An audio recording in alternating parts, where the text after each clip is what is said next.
ഇന്ന് രാവിലെ സംഘത്തിനായി അതിനെ നന്ദിയോടെ മഹത്വപ്പെടുത്തുന്നു.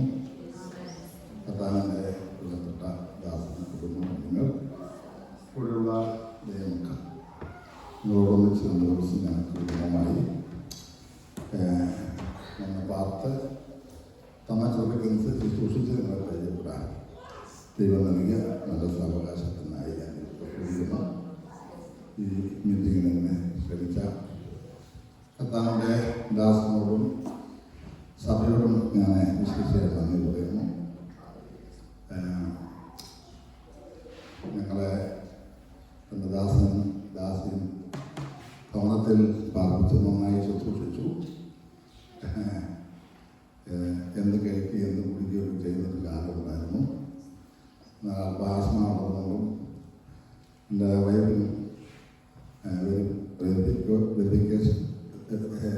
വെരിക്കോസിൻ്റെ ശരം പ്രശ്നമുള്ളതുകൊണ്ട് എല്ലാ ആഹാരവും കഴിക്കാൻ പറ്റാത്ത ചില പശ്ചാത്തലമുണ്ട്.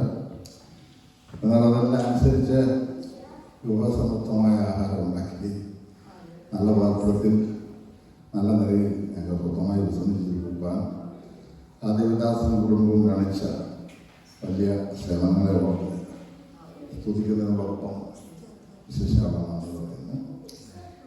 നിങ്ങളെല്ലാവരും ഇവിടെ കാണാൻ ദൈവവിടെയാക്കി വിശേഷിയായ രണ്ട് ഭവനങ്ങളിൽ പോയി പ്രാർത്ഥിക്കാൻ ദൈവം ഈ പ്രാർത്ഥനയുടെ ഭാഗമായിടയായി ആ കുടുംബങ്ങൾ കാണിച്ച സ്നേഹാദരവുകളെ നന്ദിയോടെ ഓർക്കുന്നു. ദൈവം സഹായിക്കട്ടെ. അപ്പം നിങ്ങളെ ബാക്കിയുള്ളവരെ ഞാൻ മറന്നു പോകുന്നു. 2 ദിവസത്തെ പ്രാർത്ഥനയല്ലേ ഉള്ളൂ. അപ്പോൾ 2 ഭവനങ്ങളിൽ നടക്കത്തുള്ളൂ. നിങ്ങളെല്ലാം തട്ടത്താണ് ദൈവദാസന്മാരെ പാലിച്ച് സൂക്ഷിക്കുവാണ്. നിങ്ങൾക്ക് എല്ലാവർക്കും ഇപ്പോൾ നന്ദി പറയുന്നു. നിങ്ങളെ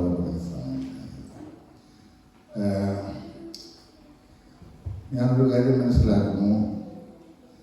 നമ്മുടെ പ്രാണികളിലെല്ലാം ഒരു ശുശ്രൂഷകമാണ്. സത്യത്തിൽ ഞാനിവിടെ ശുശ്രൂഷിക്കാനായി കഴിഞ്ഞ ദിവസങ്ങളിൽ ശുശ്രൂഷയിടത്ത് ചേർന്ന് തിരക്കുമെങ്കിലും ഇവിടെ വരുമ്പോൾ ഇന്ന പ്രാണികൾക്ക് ശുശ്രൂഷിക്കണമെന്നുള്ള ആശ പുറത്തുനിൽക്കുന്നു. ഞാൻ ആശിച്ച ഒരു മണ്ഡലത്തിലും ദൈവം എന്നെ തൊടാൻ അനുവദിച്ചില്ല. സഭയോടുള്ള ബന്ധത്തിൽ ദൈവം വെമ്പൽ കൊണ്ട് നിൽക്കുന്ന, ദൈവം ആശിച്ച് കൊതിച്ച് നിൽക്കുന്ന ഒരു കാര്യം ദൈവത്തിൻ്റെ മഹാസാന്നിധ്യത്തിനകത്ത് ഇറക്കണമെന്നുള്ളതാണ്. ദൈവത്തിൻ്റെ മഹാസാന്നിധ്യത്തിനകത്ത് ഇറക്കി ദൈവത്തിന് ഈ പഠനത്തിൽ ചെയ്യാമെന്ന് ഞാൻ മനസ്സിലാക്കുന്നു.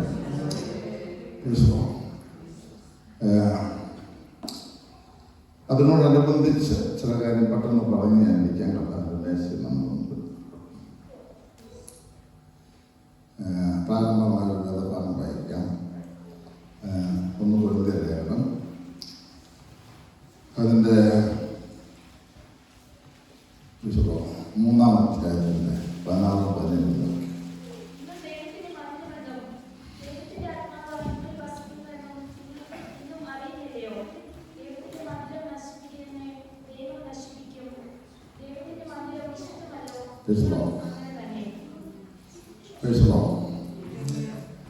നിങ്ങൾ ദൈവത്തിൻ്റെ മന്ദിരമെന്നും ദൈവത്തിൻ്റെ ആത്മാവ് നിങ്ങൾ വസിക്കുന്നുവെന്നും അറിയുന്നില്ല. ദൈവത്തിൻ്റെ മന്ദിരം നശിപ്പിക്കുന്നവനെ ദൈവം നശിപ്പിക്കും.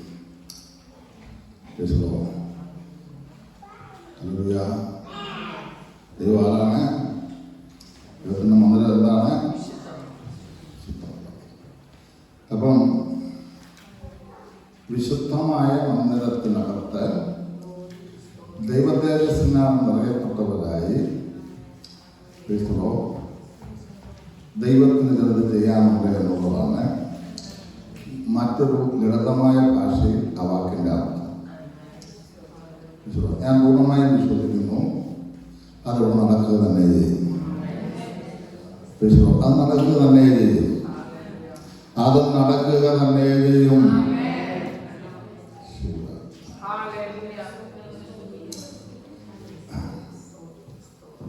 കാരണം ദൈവത്തിന് വളരെ കൊതിയുള്ള,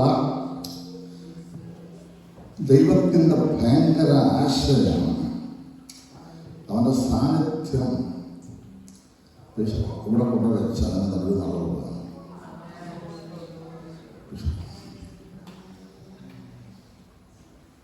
പഴയ നിയമത്തിൽ ദൈവം വസിച്ച പല ആലയങ്ങളെ കുറിച്ച് കാണാൻ കഴിയും. ഒരു ആലയത്തെക്കുറിച്ച് ഇന്നലെ നമ്മൾ ശ്രദ്ധിച്ചു. എന്നാൽ പുതിയ നിയമത്തിലേക്ക് വരുമ്പോൾ ഇന്ന് സമാഗമന കൂടാതെ പോലെയോ യെരൂശലേം ദേവാലയം ശലോമോൻ പണിത ദേവാലയം പോലെയോ നാം ശ്രദ്ധിച്ച സെറുബ്ബാബേൽ പണിത ദേവാലയം പോലെയുള്ള കൈപ്പണിയായ ഒരു ദേവാലയം ഇപ്പോൾ ഇല്ല. ഇപ്പോൾ ഉള്ള മന്ദിരം എന്ന് പറഞ്ഞത് ആരാണ്? ദേവാലയം എന്ന് പറഞ്ഞത് നമ്മളാണ്. ഇനി യഹൂദന്റെയും എതിർക്രിസ്തുവിന്റെയും നേതൃത്വത്തിൽ ഒരു ദേവാലയം പണിയപ്പെടും.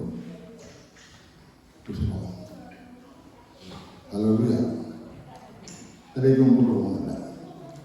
അപ്പൊ ഈ പണിയപ്പെട്ട എല്ലാ മന്ദിരങ്ങളും ദൈവം വസിക്കുന്ന ആ മന്ദിരത്തിലാണ് ദേവാലയം എന്ന് പറയുന്നത്. ഇപ്പോഴത്തെ ദേവാലയം ആരാണ്? നമ്മളാണ്. അപ്പം ആ മന്ദിരം എങ്ങനെയുള്ളതായിരിക്കണം? അതല്ലെങ്കിൽ ദൈവം എന്നാ ചെയ്യും?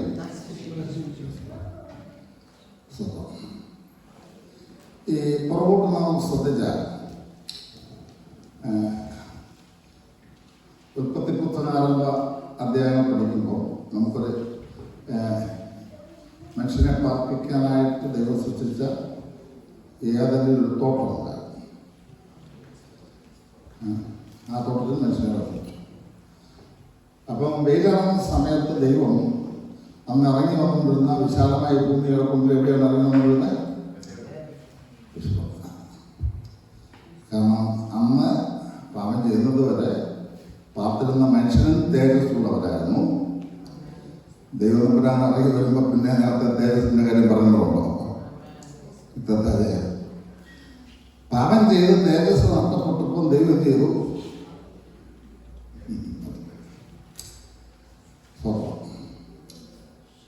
രണ്ടാമത് നമുക്ക് ദൈവം വസിപ്പാൻ തിരഞ്ഞെടുത്തിടാം.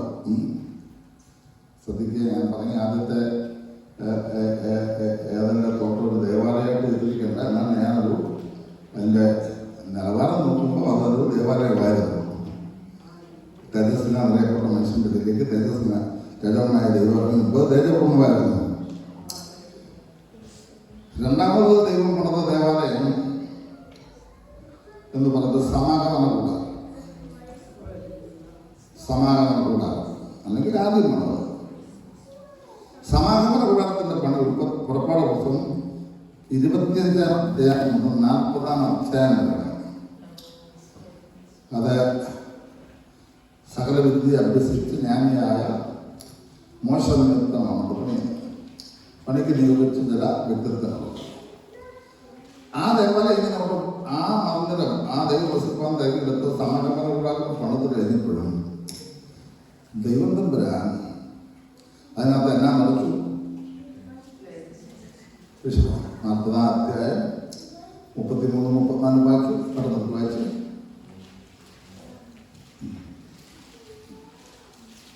പുറപ്പാട്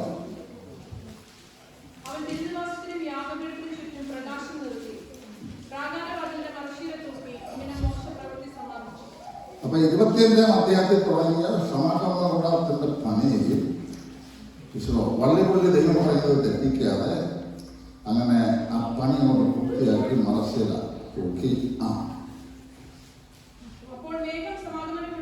അപ്പോൾ ദൈവം തെരഞ്ഞെടുത്ത ആ സ്ഥലത്ത് എന്നെ വന്നുകൂടി മേഘം വന്നുകൂടി യഹോവയുടെ തേജസ് തിരുനിവാസത്തിന് നിറച്ചു. ദൈവത്തിന് വസിപ്പാൻ തിരഞ്ഞെടുക്കുന്ന ഇടം നിശ്ചയമായി അത് തേജസ്സാണെന്ന് പറയപ്പെട്ടത്. അത് വിശുദ്ധമായി. അത് നശിപ്പിച്ചാൽ അത് വിശുദ്ധമാകാതെ മാറിയാൽ തേജസ് നഷ്ടപ്പെടുന്ന ശ്രദ്ധിച്ചെടുത്താൽ ഞാനതിനെ കൂടാരം പണിത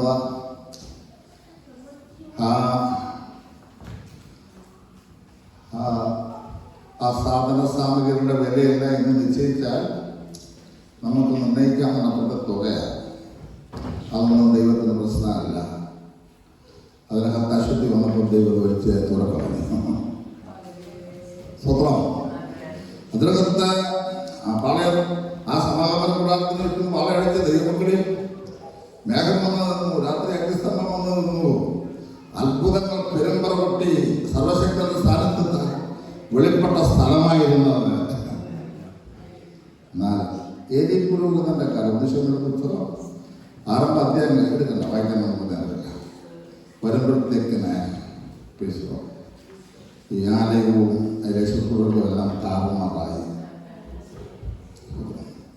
പിടിച്ചെടുത്ത തലമുള്ള ഒരു കൊള്ളം കൊണ്ട് നിത്യം വിളക്ക് കത്തണമെന്ന് പറയുന്നത് നിത്യം വിളക്ക് കത്തുന്ന രീതി നഷ്ടപ്പെട്ടു.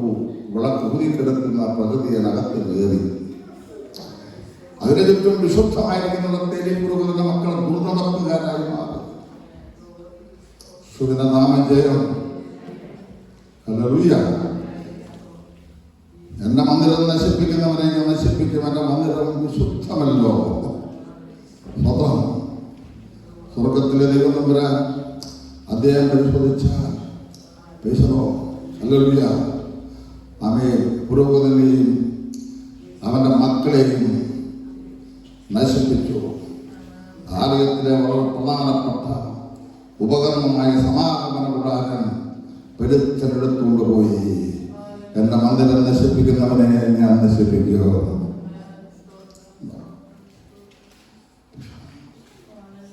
അടുത്ത ദേവാലയം ദൈവം വസിക്കാൻ ഒരു ശലോമോന്റെ ദേവാലയം. ശലോമോന്റെ ദേവാലയത്തിന്റെ പണികാര്യങ്ങൾ രാജാക്കന്മാരുടെ പുസ്തകത്തിന് നിലവൃത്താന്ത പുസ്തകത്തിൽ നമുക്ക് കാണാൻ കഴിയും. 2 നിലവൃത്താന്ത പുസ്തകം 5-ാം അധ്യായം അതിന്റെ 13-14 വാക്യം.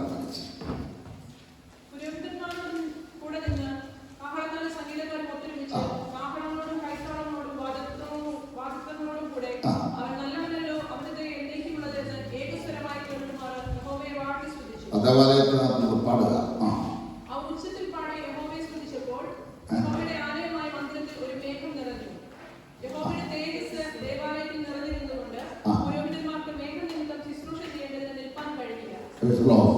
ആ ദേവാലയത്തിനകത്ത് സർവശക്തനായ ദൈവത്തിന്റെ തേജസ്സിനകത്ത് നിറഞ്ഞു.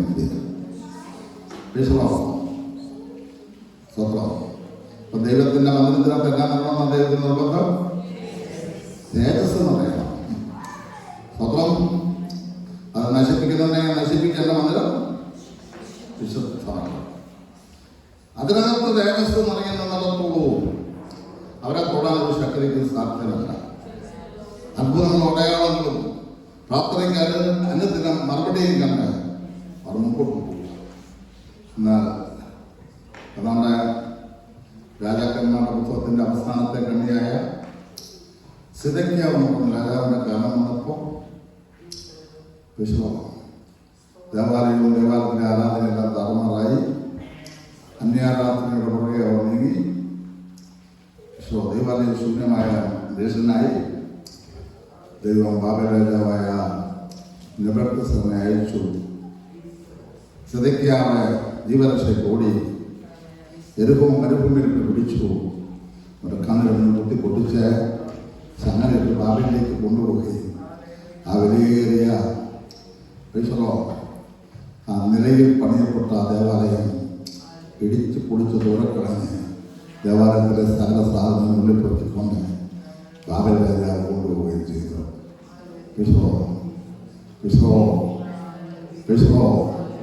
എൻ്റെ മന്ദിരത്തിനകത്ത് എൻ്റെ ദേശത്ത് നിറഞ്ഞിരിക്കണം. എൻ്റെ ദേശത്തിനകത്ത് നിന്ന് നഷ്ടപ്പെട്ടു പോയാൽ സ്വത്രം ഹല്ലേലൂയ. എൻ്റെ മന്ദിരം നശിപ്പിക്കുന്നവനെ നശിപ്പിക്കും. എൻ്റെ മന്ദിരം വിശുദ്ധമായിരിക്കണം. ഇനി അടുത്ത ദേവാലയമാണ് നമ്മൾ ഇന്നലെ പഠിച്ച സെറുബ്ബാബേലിന്റെ ദേവാലയം. അപ്പൊ അത് പണിയാൻ തുടങ്ങിയപ്പോൾ തന്നെ നമുക്കറിയാം. ഇന്നലെ വായിച്ചത് അതിലേക്ക് കിടക്കുന്നില്ല. സ്വന്തം എങ്കിൽ ഒരു ഭാഗം വായിച്ചേക്കാം. ഇന്നലെ നമ്മൾ പഠിച്ച 1-ാം അധ്യായം ഹഗ്ഗായി 1-ന്റെ 8-ാം വാക്യമായിട്ട്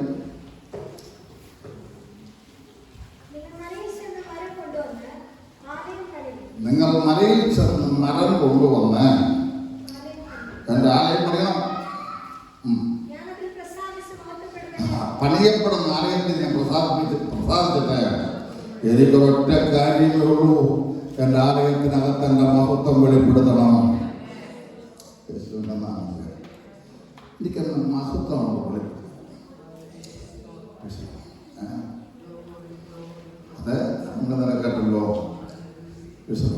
കൊല്ലം വെളിപ്പെട്ടതും എതിരികളെ ആ മഹത്വത്താൽ കളഞ്ഞതും സേവനത്തോടുകൂടെ ഇട്ടതായിരിക്കുന്ന മതിൽ ദൈവം തല്ലിപ്പിടിച്ച് ഉറക്കളഞ്ഞ് തേജസ്സാകുന്ന തീമതിൽ കൊണ്ടത് മറച്ചതും അതിൻ്റെ നടുവിൽ ദൈവം തമ്പുരാൻ മഹത്വമായി വെളിപ്പെട്ടതും മഹത്വത്തിൻ്റെ പ്രതീകമായ കൃപയെന്നെ ആർപ്പോടെ കല്ല് കയറി പണിത് പൂർത്തീകരിക്കുന്നത് നമുക്ക് കാണാൻ മഹത്വമാണ്.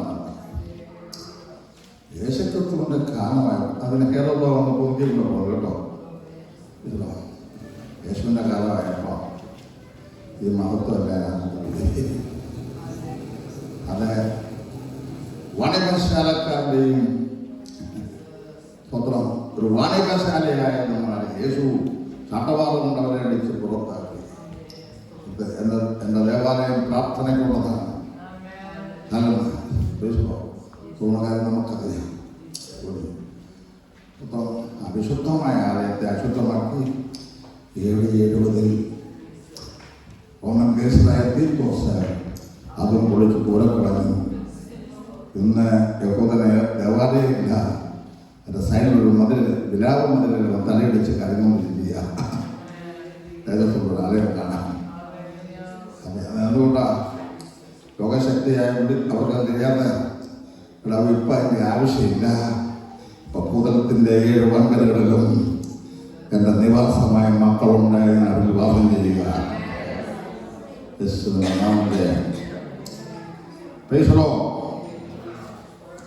ഇനി നാം എടുക്കപ്പെടുന്നത് ദേശത്തിലാണ്. ഈ ഭൂമിയിലേക്ക് കർത്താവുമായി കള്ളക്കുണ്ടപ്രതികൾ നാം വരുന്നത് ദേശത്തിലാണ്. 1000 കൊണ്ട് വരാൻ പോകുന്നത് ദേശത്തിലാണ്. വെള്ളസിംഹാസനായി കഴിയുമ്പോൾ നാം തേജസ്സിൽ മറയാൻ പോവുകയാണ്. സ്വന്തം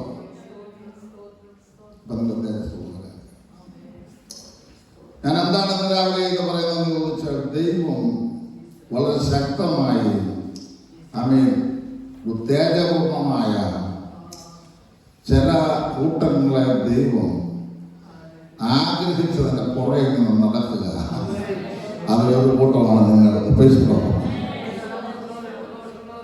വ്യക്തജയം. ഇന്ന് രാവിലെ വന്ന നിങ്ങൾ ദൈവത്തിൻ്റെ തേജസ്സിന്റെ മകുടമായിരിക്കാൻ സ്വർഗം ആഗ്രഹിക്കുന്ന വ്യക്തിത്വങ്ങളാണ് എന്നെ തോന്നുന്നത്.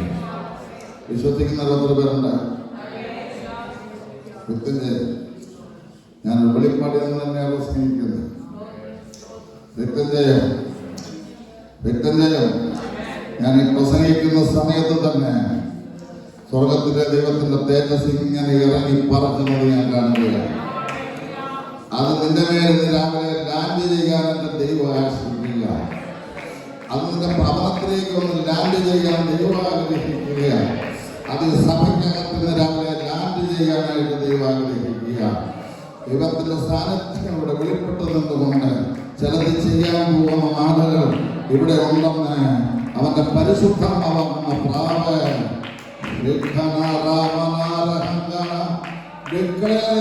എന്നോട് ആലോചന പറയുകയാണ്. സമർപ്പിക്കപ്പെടുന്ന വ്യക്തിത്വങ്ങളുടെ മേൽ ഇതിന് രാവിലെ പകരപ്പെടും. ആള് മാറും, രൂപം മാറും, ഭാവം മാറും. ശബരിമലോ പ്രഭാകരണമെന്ന് ചോദിക്കുന്നതാണ്. ഇത് പ്രഭാകരപ്രാപ്തന്മാരുടെ ഗണമായി ദേശം പിടിക്കാൻ പോവുകയാണ്. ലോകം കാണാൻ പോകുന്ന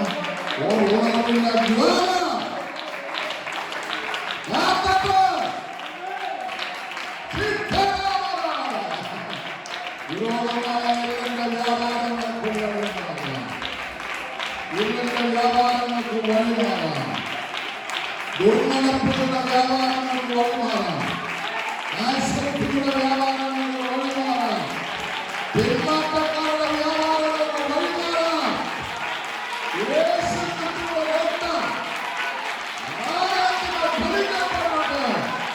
ശുദ്ധീകരിക്കപ്പെട്ട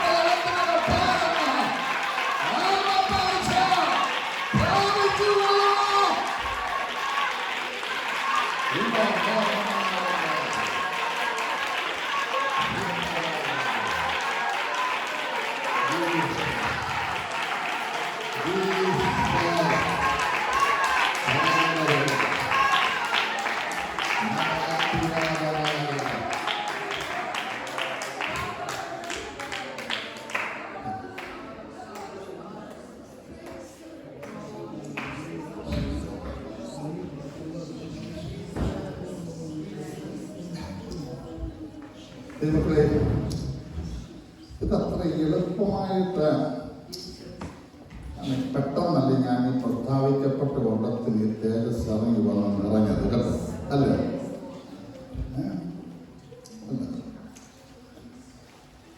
ഇതിന് അതിൻ്റെതായ വില കൊടുക്കണം.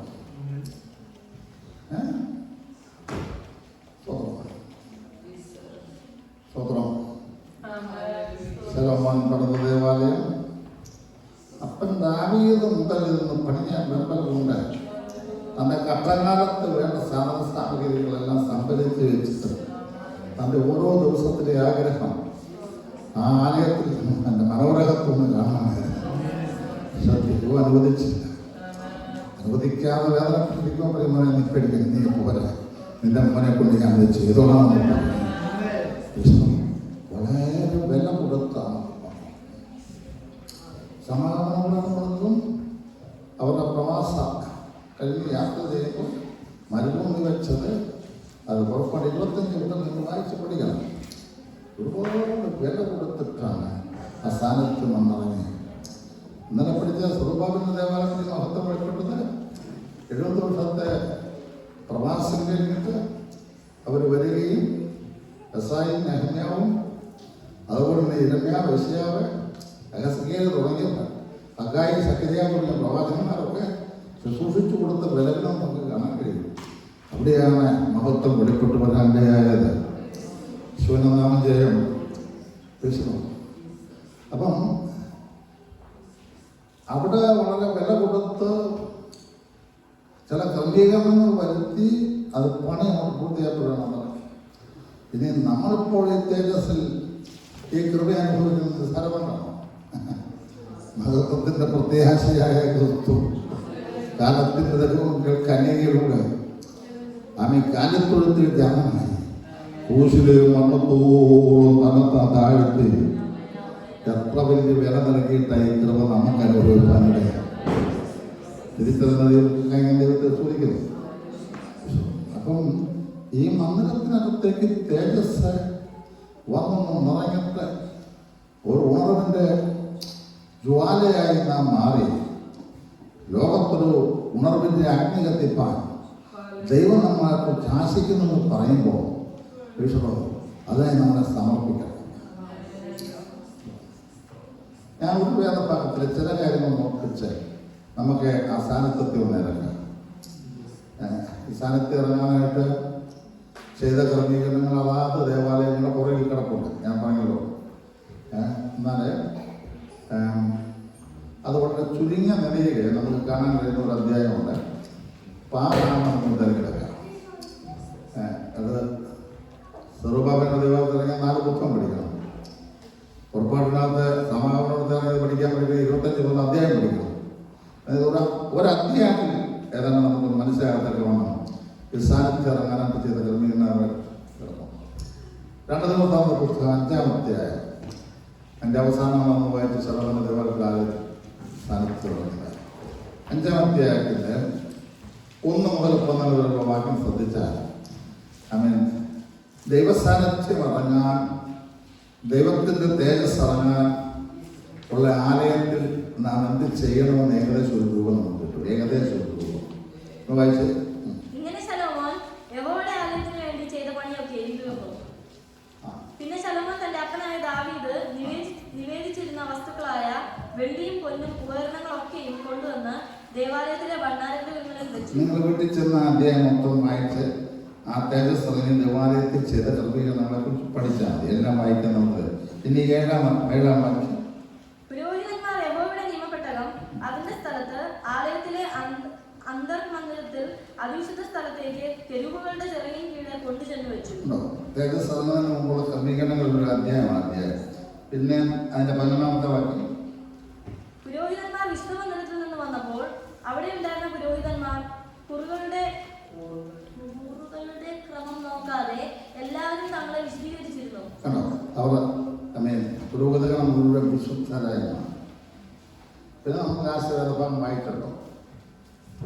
അവരുടെ ഒത്തൊരുമിച്ച് ഏകസ്വരമായി പാടി ദൈവത്തെ നമുക്ക് തീർപ്പെടുത്തിയപ്പോൾ മേഘം വന്നു നിന്ന് നമ്മെ ആലയത്തിൻ്റെ ഭരണം ദേഹത്തേറ്റെടുക്കാതെ അടിസ്ഥാനപരമായി ഈ സാന്നിധ്യം നമ്മളിലേക്ക് ഇറങ്ങി വരണമെങ്കിൽ, സഭയിലേക്ക് ഇറങ്ങി വരണമെങ്കിൽ, കുടുംബങ്ങളിലേക്ക് ഇറങ്ങി വരണമെങ്കിൽ ഒന്നാമത്തെ കാര്യം അവിടെ എഴുതിയിരിക്കുകയാണ്. ഇങ്ങനെ ശലോമോൻ ഇങ്ങനെ ശലോമോൻ യഹോവയുടെ ആലയത്തിന് വേണ്ടി ചെയ്ത പണിയൊക്കെ തീർന്നു എന്ന് പറഞ്ഞാൽ എങ്ങനെ ഈ പണി ചെയ്തത്?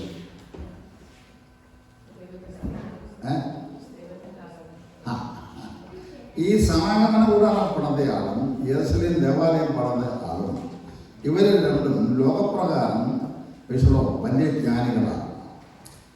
മോശയെ സംബന്ധിച്ചിടത്തോളം പറയുകയാണ്, അദ്ദേഹം മിസ്രൈമിലെ സകല വിദ്യയും പഠിച്ച ആളാണ്.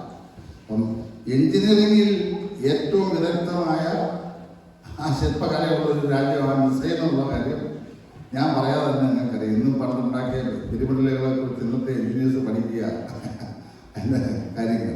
അപ്പോൾ അത്ര വലിയ എഞ്ചിനീയറിംഗ് സൈഡുള്ള. അപ്പം മോശ എല്ലാ വിദ്യയും പഠിച്ചെന്ന് പറഞ്ഞാൽ ആ സൈഡ് പഠിക്കുന്നു. അടുത്തയാൾ പറഞ്ഞത് ശലോമോൻ. ആ പുള്ളിയെക്കുള്ള ജ്ഞാനിയായ ഒരു മനുഷ്യനുണ്ടോ? അപ്പോൾ പുള്ളിക്ക് ഏത് സ്ഥലത്തിനെ കുറിച്ച് അറിവില്ലാതെ വ്യക്തതയാണ്. അപ്പം ഇത് രണ്ടും വളരെ ആൾക്കാരെ സംബന്ധിച്ചിടത്തോളം വളരെ ശക്തന്മാരായ അറിവുള്ളവരാണ് ലോകപ്രകാരം. പക്ഷേ സ്വർഗത്തിലെ ദൈവം അവരുടെ അറിവും പ്രകാരം പണിയപ്പെടേണ്ട ഒന്നല്ല ദേവാലയം. സ്വന്തം ആ അറിവ് എന്നാലും ഉണ്ടെങ്കിലും അത് കയ്യിലിരിക്കട്ടെ, ആ വിദ്യയെല്ലാം കയ്യിലിരിക്കട്ടെ. എൻ്റെ സാന്നിധ്യം ഇറങ്ങണമെങ്കിൽ പർവ്വതത്തിൽ ഞാൻ കാണിച്ചൊരു മാതൃകയുണ്ട്. ഞാൻ തന്നെ ആലോചനകളുണ്ട്. രക്തം ചെയ്യാം, അത് നമ്മുടെ കരങ്ങളിൽ കിട്ടിയത് ഓർത്തൊരു സ്വന്തം ചെയ്യാമോ? ഒന്നാമത് പഠിക്കണം, ഇത് ധ്യാനിക്കണം.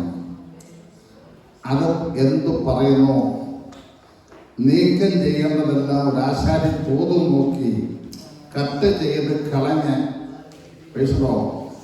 ആമേൻ കെട്ടുപണിക്കുള്ള ആമേൻ ഉപകരണങ്ങൾ സജ്ജമാക്കുന്നത് പോലെ സർവശക്തൻ നീക്കാൻ പറഞ്ഞതെല്ലാം നീക്കുകയും സർവശക്തൻ ചെയ്യാൻ പറഞ്ഞതെല്ലാം ചെയ്യുകയും അങ്ങനെ അനുസരണമുള്ള ദൈവപതരായി മാറുമ്പോൾ പതുക്കെ മേഘം പോങ്ങാൻ തുടങ്ങും. യേശുവിന്റെ നാമത്തിൽ അനുസരിച്ച് ദൈവത്തെ സേവിപ്പാൻ കൃപ ലഭിച്ച ദൈവങ്ങളെ ഓർക്കാൻ ദൈവത്തെ സ്തോത്രം ചെയ്യുകയാണ്. പണി തീർന്നു. അപ്പൊ പണി തീരുന്ന ഒരു മന്ദിരം എവിടെയുണ്ടോ അവിടെയാണ് തേജസ്സറങ്ങാം. രണ്ടാമത്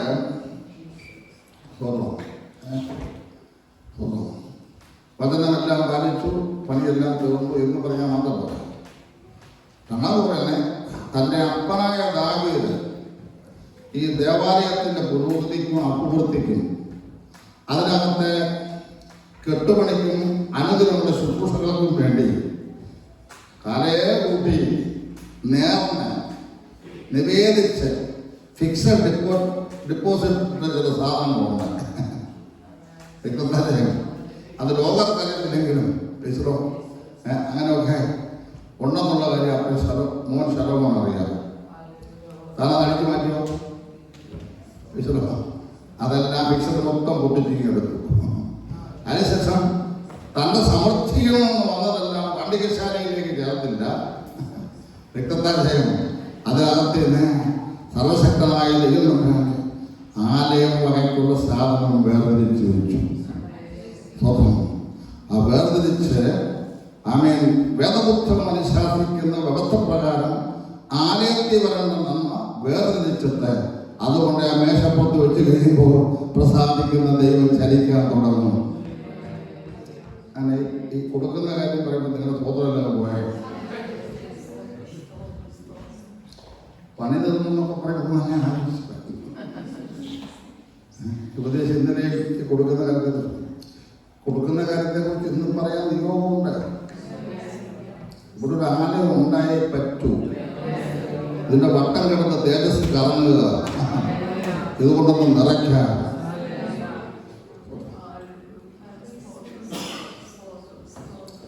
ഞാൻ എൻ്റെ പ്രസംഗം കഴിഞ്ഞു പോകും. പക്ഷെ വരുന്ന മാസം മുതൽ ചർച്ചിന്റെ വരുമാനത്തിൽ ദശാംശം കൊടുക്കാൻ തുടർച്ചയാണ് ഇതിനകത്തുണ്ടാകുക. കുറഞ്ഞത് അതിനപ്പുറത്ത് കൊടുക്കാൻ നിയോഗമുള്ള ദൈവത്തിനകത്തുണ്ട്.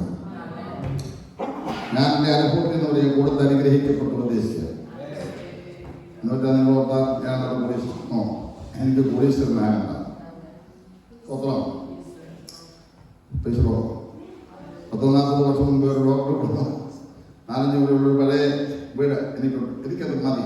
ഈ ഭൂമിയിലെ പ്രദേശവാസത്തിൽ സ്വത്രം അത് മൊത്തം കർത്താവിന് വേണ്ടി ഇപ്പം നിവേദിച്ചിരിക്കുകയാണ്. ഞാനും എൻ്റെ വൈഫും കൂടെ ഒരു ബെഡ്റൂമിൽ കിടക്കും. ബാക്കിയെല്ലാം നിലക്കെട്ട് കടിച്ചിട്ടിരിക്കുക. 4 മുറി ചുറ്റും മൊത്തം ഷെഡ് കെട്ടി നിലക്കെട്ട് കടിച്ചിട്ടിരിക്കുക, നിവേദിച്ചിരിക്കുക. കാരണം ദൈവം പറഞ്ഞു, ഈ തലമുറ ഒരു പട്ടത്തിന് മേൽ എൻ്റെ തേജസ് എനിക്ക് ഇറങ്ങണം. ആഗ്രഹം വിളിച്ചു കൂട്ടി എല്ലാ മാസവും പണി ചെയ്തുകൊണ്ടിരിക്കുക. രക്തത്താജയം ഞാൻ ഡോക്ടേഴ്സിലാണ് 10 പൈസ സ്വത്രാഴ്ചയിട്ട പാരമ്പര്യമേ അവിടെ ഉള്ളൂ. അവിടെ നിന്ന് രക്ഷിക്കപ്പെട്ട ഉടനെ ഞാൻ പെന്തിക്കോസ്റ്റ് മത്തമക്കാരനൊക്കെ കൊച്ചുകൊണ്ട് വിളിച്ചു, CSC-ക്കാരൻ കൊച്ചുകൊണ്ട് വിളിച്ചു, യാക്കോക്കാരനൊക്കെ കൊടുക്കുന്നതായിട്ട് വിളിച്ചുള്ള ആളാണ്. ഉടനെ ഞാൻ ഹൈസ്കൂളിലാണ് പോയത്. എന്നാൽ ഞാൻ ഹൈസ്കൂളിൽ നിന്ന് പഠിത്തം കഴിഞ്ഞ്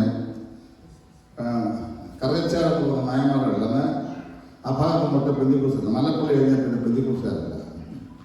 ചങ്ങനാശ്ശേരി തൊട്ട് മണിമല വരെ ഒറ്റ ചർച്ചകളുമില്ല. പാമ്പാടി തോട്ടക്കാട് ഫാമിലിയ കോട്ടയം പെന്തിക്കോസ്റ്റ് ഇത് കത്തോലിക്കൽ നായന്മാരന്മാർ അവിടെ വേല ചെയ്യാൻ 40 വർഷം മുമ്പേ ദൈവം നിയോഗം നൽകി ഇന്നോടത്തന്നെ പറയുന്നത്. അപ്പൊ അന്ന് വല്ല മർത്തമക്കാരും CSC-ക്കാരുള്ള ഏരിയയിലാണ് വെള്ളമെങ്കിലും വരും വീട്ടിൽ ഈ ട്രാക്ടർ കൊടുത്തില്ല. അമ്മാരെ അന്ന് ചെയ്ത ശോഭകളൊന്നും നിങ്ങളോട് പറയുന്നില്ല. അകപ്പെടെ ജീവിക്കാൻ പോലെ ബൈബിൾ കോളേജിൽ 1 വർഷത്തേക്കിന് ഹോം മിനിസ്ട്രി കൗൺസിൽ എന്ന് പറയുന്ന ഒരു ഡിപ്പാർട്ട്മെന്റ് ഉണ്ട്. അവർ 10 രൂപ ഒരു ദിവസം ചെലവിൽ തരും. അപ്പോൾ ആ വാടക കിട്ടുന്നത് 300 രൂപയാണ് ഒരു മാസം. ഇതിനകത്ത് 250 രൂപ വാടക കൊടുക്കണം. അവിടെ താമസം കൂടി ചില മാസം കഴിയുമ്പോൾ കുടുംബത്തിനായി. അപ്പോൾ ഞങ്ങൾക്ക് 2 പേരും പിന്നെ ജീവിക്കണം. ഒരു മാസം 50 രൂപയാണ്. അപ്പോൾ എങ്ങനെ ജീവിച്ചു എന്നുള്ള കാര്യം നിങ്ങൾക്കറിയാം. ദൈവം നടത്തിയ വിധങ്ങൾക്കായി ദൈവത്തെ ചോദിക്കുന്നു. അപ്പം കുറച്ച് കഴിയുമ്പോഴത്തേന് 1 വർഷം പൂർത്തിയായപ്പോഴത്തേന് 5-10 പേര് കൂടാൻ തുടങ്ങി. അവർ 10-12 രൂപ സ്വന്തമായിട്ട് തടാൻ തുടങ്ങി. അത് 50 മുമ്പൊക്കെ ജീവിച്ചു വരുമ്പോൾ പുല്ലൂന്ന് അന്നത്തെ ഈ ഹോം മിനിസ്ട്രി കൗൺസിൽ ചുമതലക്കാരെ വിളിച്ചു. അപ്പോൾ ഞങ്ങൾ കുടുംബത്തിലാണെന്നറിയാം, സഹായത്തിനുള്ള ആരോഗ്യമെന്നറിയാം, ദൈവങ്ങളുടെ ആരോഗ്യമെന്നറിയാം, ജീവിതത്തിൻ്റെ പ്രയാസമാണെന്നറിയാം. അതുകൊണ്ട് ഫണ്ട് നിർത്തുന്നത് പെട്ടെന്ന് നിർത്തിയെന്ന് പറയാൻ വിളിച്ച് ആശ്വാസമാണെന്ന് പറയുന്ന വ്യക്തി സേനം വിളിച്ച് നമ്മുടെ ദേവാസന്മാരുടെ കാര്യങ്ങളൊക്കെ പറഞ്ഞ് വിളിച്ച് നിയമം എന്താണെന്ന് അറിയാം. 1 വർഷമായി. അപ്പോൾ ഇത് നിർത്താൻ പോവുക എന്നൊക്കെ പറഞ്ഞു. ഞങ്ങൾ ആയിക്കോട്ടെ, എനിക്കറിയാൻ കാര്യമില്ല, എനിക്ക് ഇവിടെ കൊണ്ട കാര്യമില്ല. വന്നിട്ട് വണ്ടിക്കൂലൊക്കെ തന്നോളാം, എനിക്ക് വണ്ടിക്കൂലൊക്കെ തന്ന ആഹാരമൊക്കെ തന്നിട്ട് ആ ദൈവദാസന്മാർ 2 പേരും 750 രൂപ ഒരു കവറിലിട്ട് പോകുന്നു. തൽക്കാലം കൊണ്ട് മുമ്പോട്ട് പോകും. അതിനുശേഷം ഇന്ന് KP യോഗന ആത്മീയാത്ര എന്നുള്ള ലെവലിൽ നിൽക്കുകയാണ്. അപ്പോൾ അവിടെ ഡോണേറ്റ് പ്രയറുണ്ട്. പ്രയറിനെ സംബന്ധിക്കുന്നവർക്ക് 300 രൂപ വെച്ച് നൽകിയിരുന്നു. വാസവസങ്ങളുടെ സമൂഹത്തിലൊരു 10 ഫോം കിട്ടി. ആരെങ്കിലും ഇതിനകത്ത് 10 പേർക്ക് സഹായം ചെയ്യാം. അപ്പോൾ ഇതിലൊരു ഫോം തരാനും കൂടെ വിളിച്ചു. അപ്പോൾ അങ്ങനെ ആ ഫോം എന്നെ തന്നിട്ട് പറഞ്ഞു, ഇതിൻ്റെ ഒരു അനുഭവസാക്ഷ്യം നിങ്ങൾ 2 പേരുടെ ഫോട്ടോ ഇട്ടിട്ട് അത് തിരുവല്ലയിൽ കൊണ്ട് കൊടുത്തിട്ട് മാസത്തിൽ 1 പ്രാവശ്യം ഓൺലൈൻ പ്രാർത്ഥന കഴിഞ്ഞ് രാവിലെ 300 രൂപ കിട്ടും. അപ്പോൾ ഞാനത് വലിയ വഴി തോന്നല്ലോ എന്ന് ഓർത്ത് ഞാൻ തോന്നുന്നു വഴിയേക്ക് കയറി 750 രൂപ പോക്കറ്റിൽ. ഞാനിങ്ങനെ പ്രാർത്ഥിച്ച് വരുമ്പോൾ അടൂർ വന്നപ്പോൾ തൊട്ടൊരു ചിന്ത, എടാ എൻ്റെ അനുഭവസാക്ഷ്യം KPക്ക് കൊടുത്തേച്ച് പണി ചെയ്യേണ്ട കാര്യമുള്ളൂ. ഞങ്ങളുടെ ഫോട്ടോ ഒട്ടിച്ച് പുള്ളി ഇത് കണ്ടേച്ച് ഞാൻ പോകാതെ കൂലിക്ക് പ്രാർത്ഥിച്ച് മേടിക്കേണ്ട കാര്യമില്ലല്ലോ. ഇതെല്ലാം അവിടെ ചിന്ത ചങ്ങനാശ്ശേരി വന്നപ്പോൾ ഞാൻ ഇതാണ് ചെയ്ത് കൊടുക്കണം.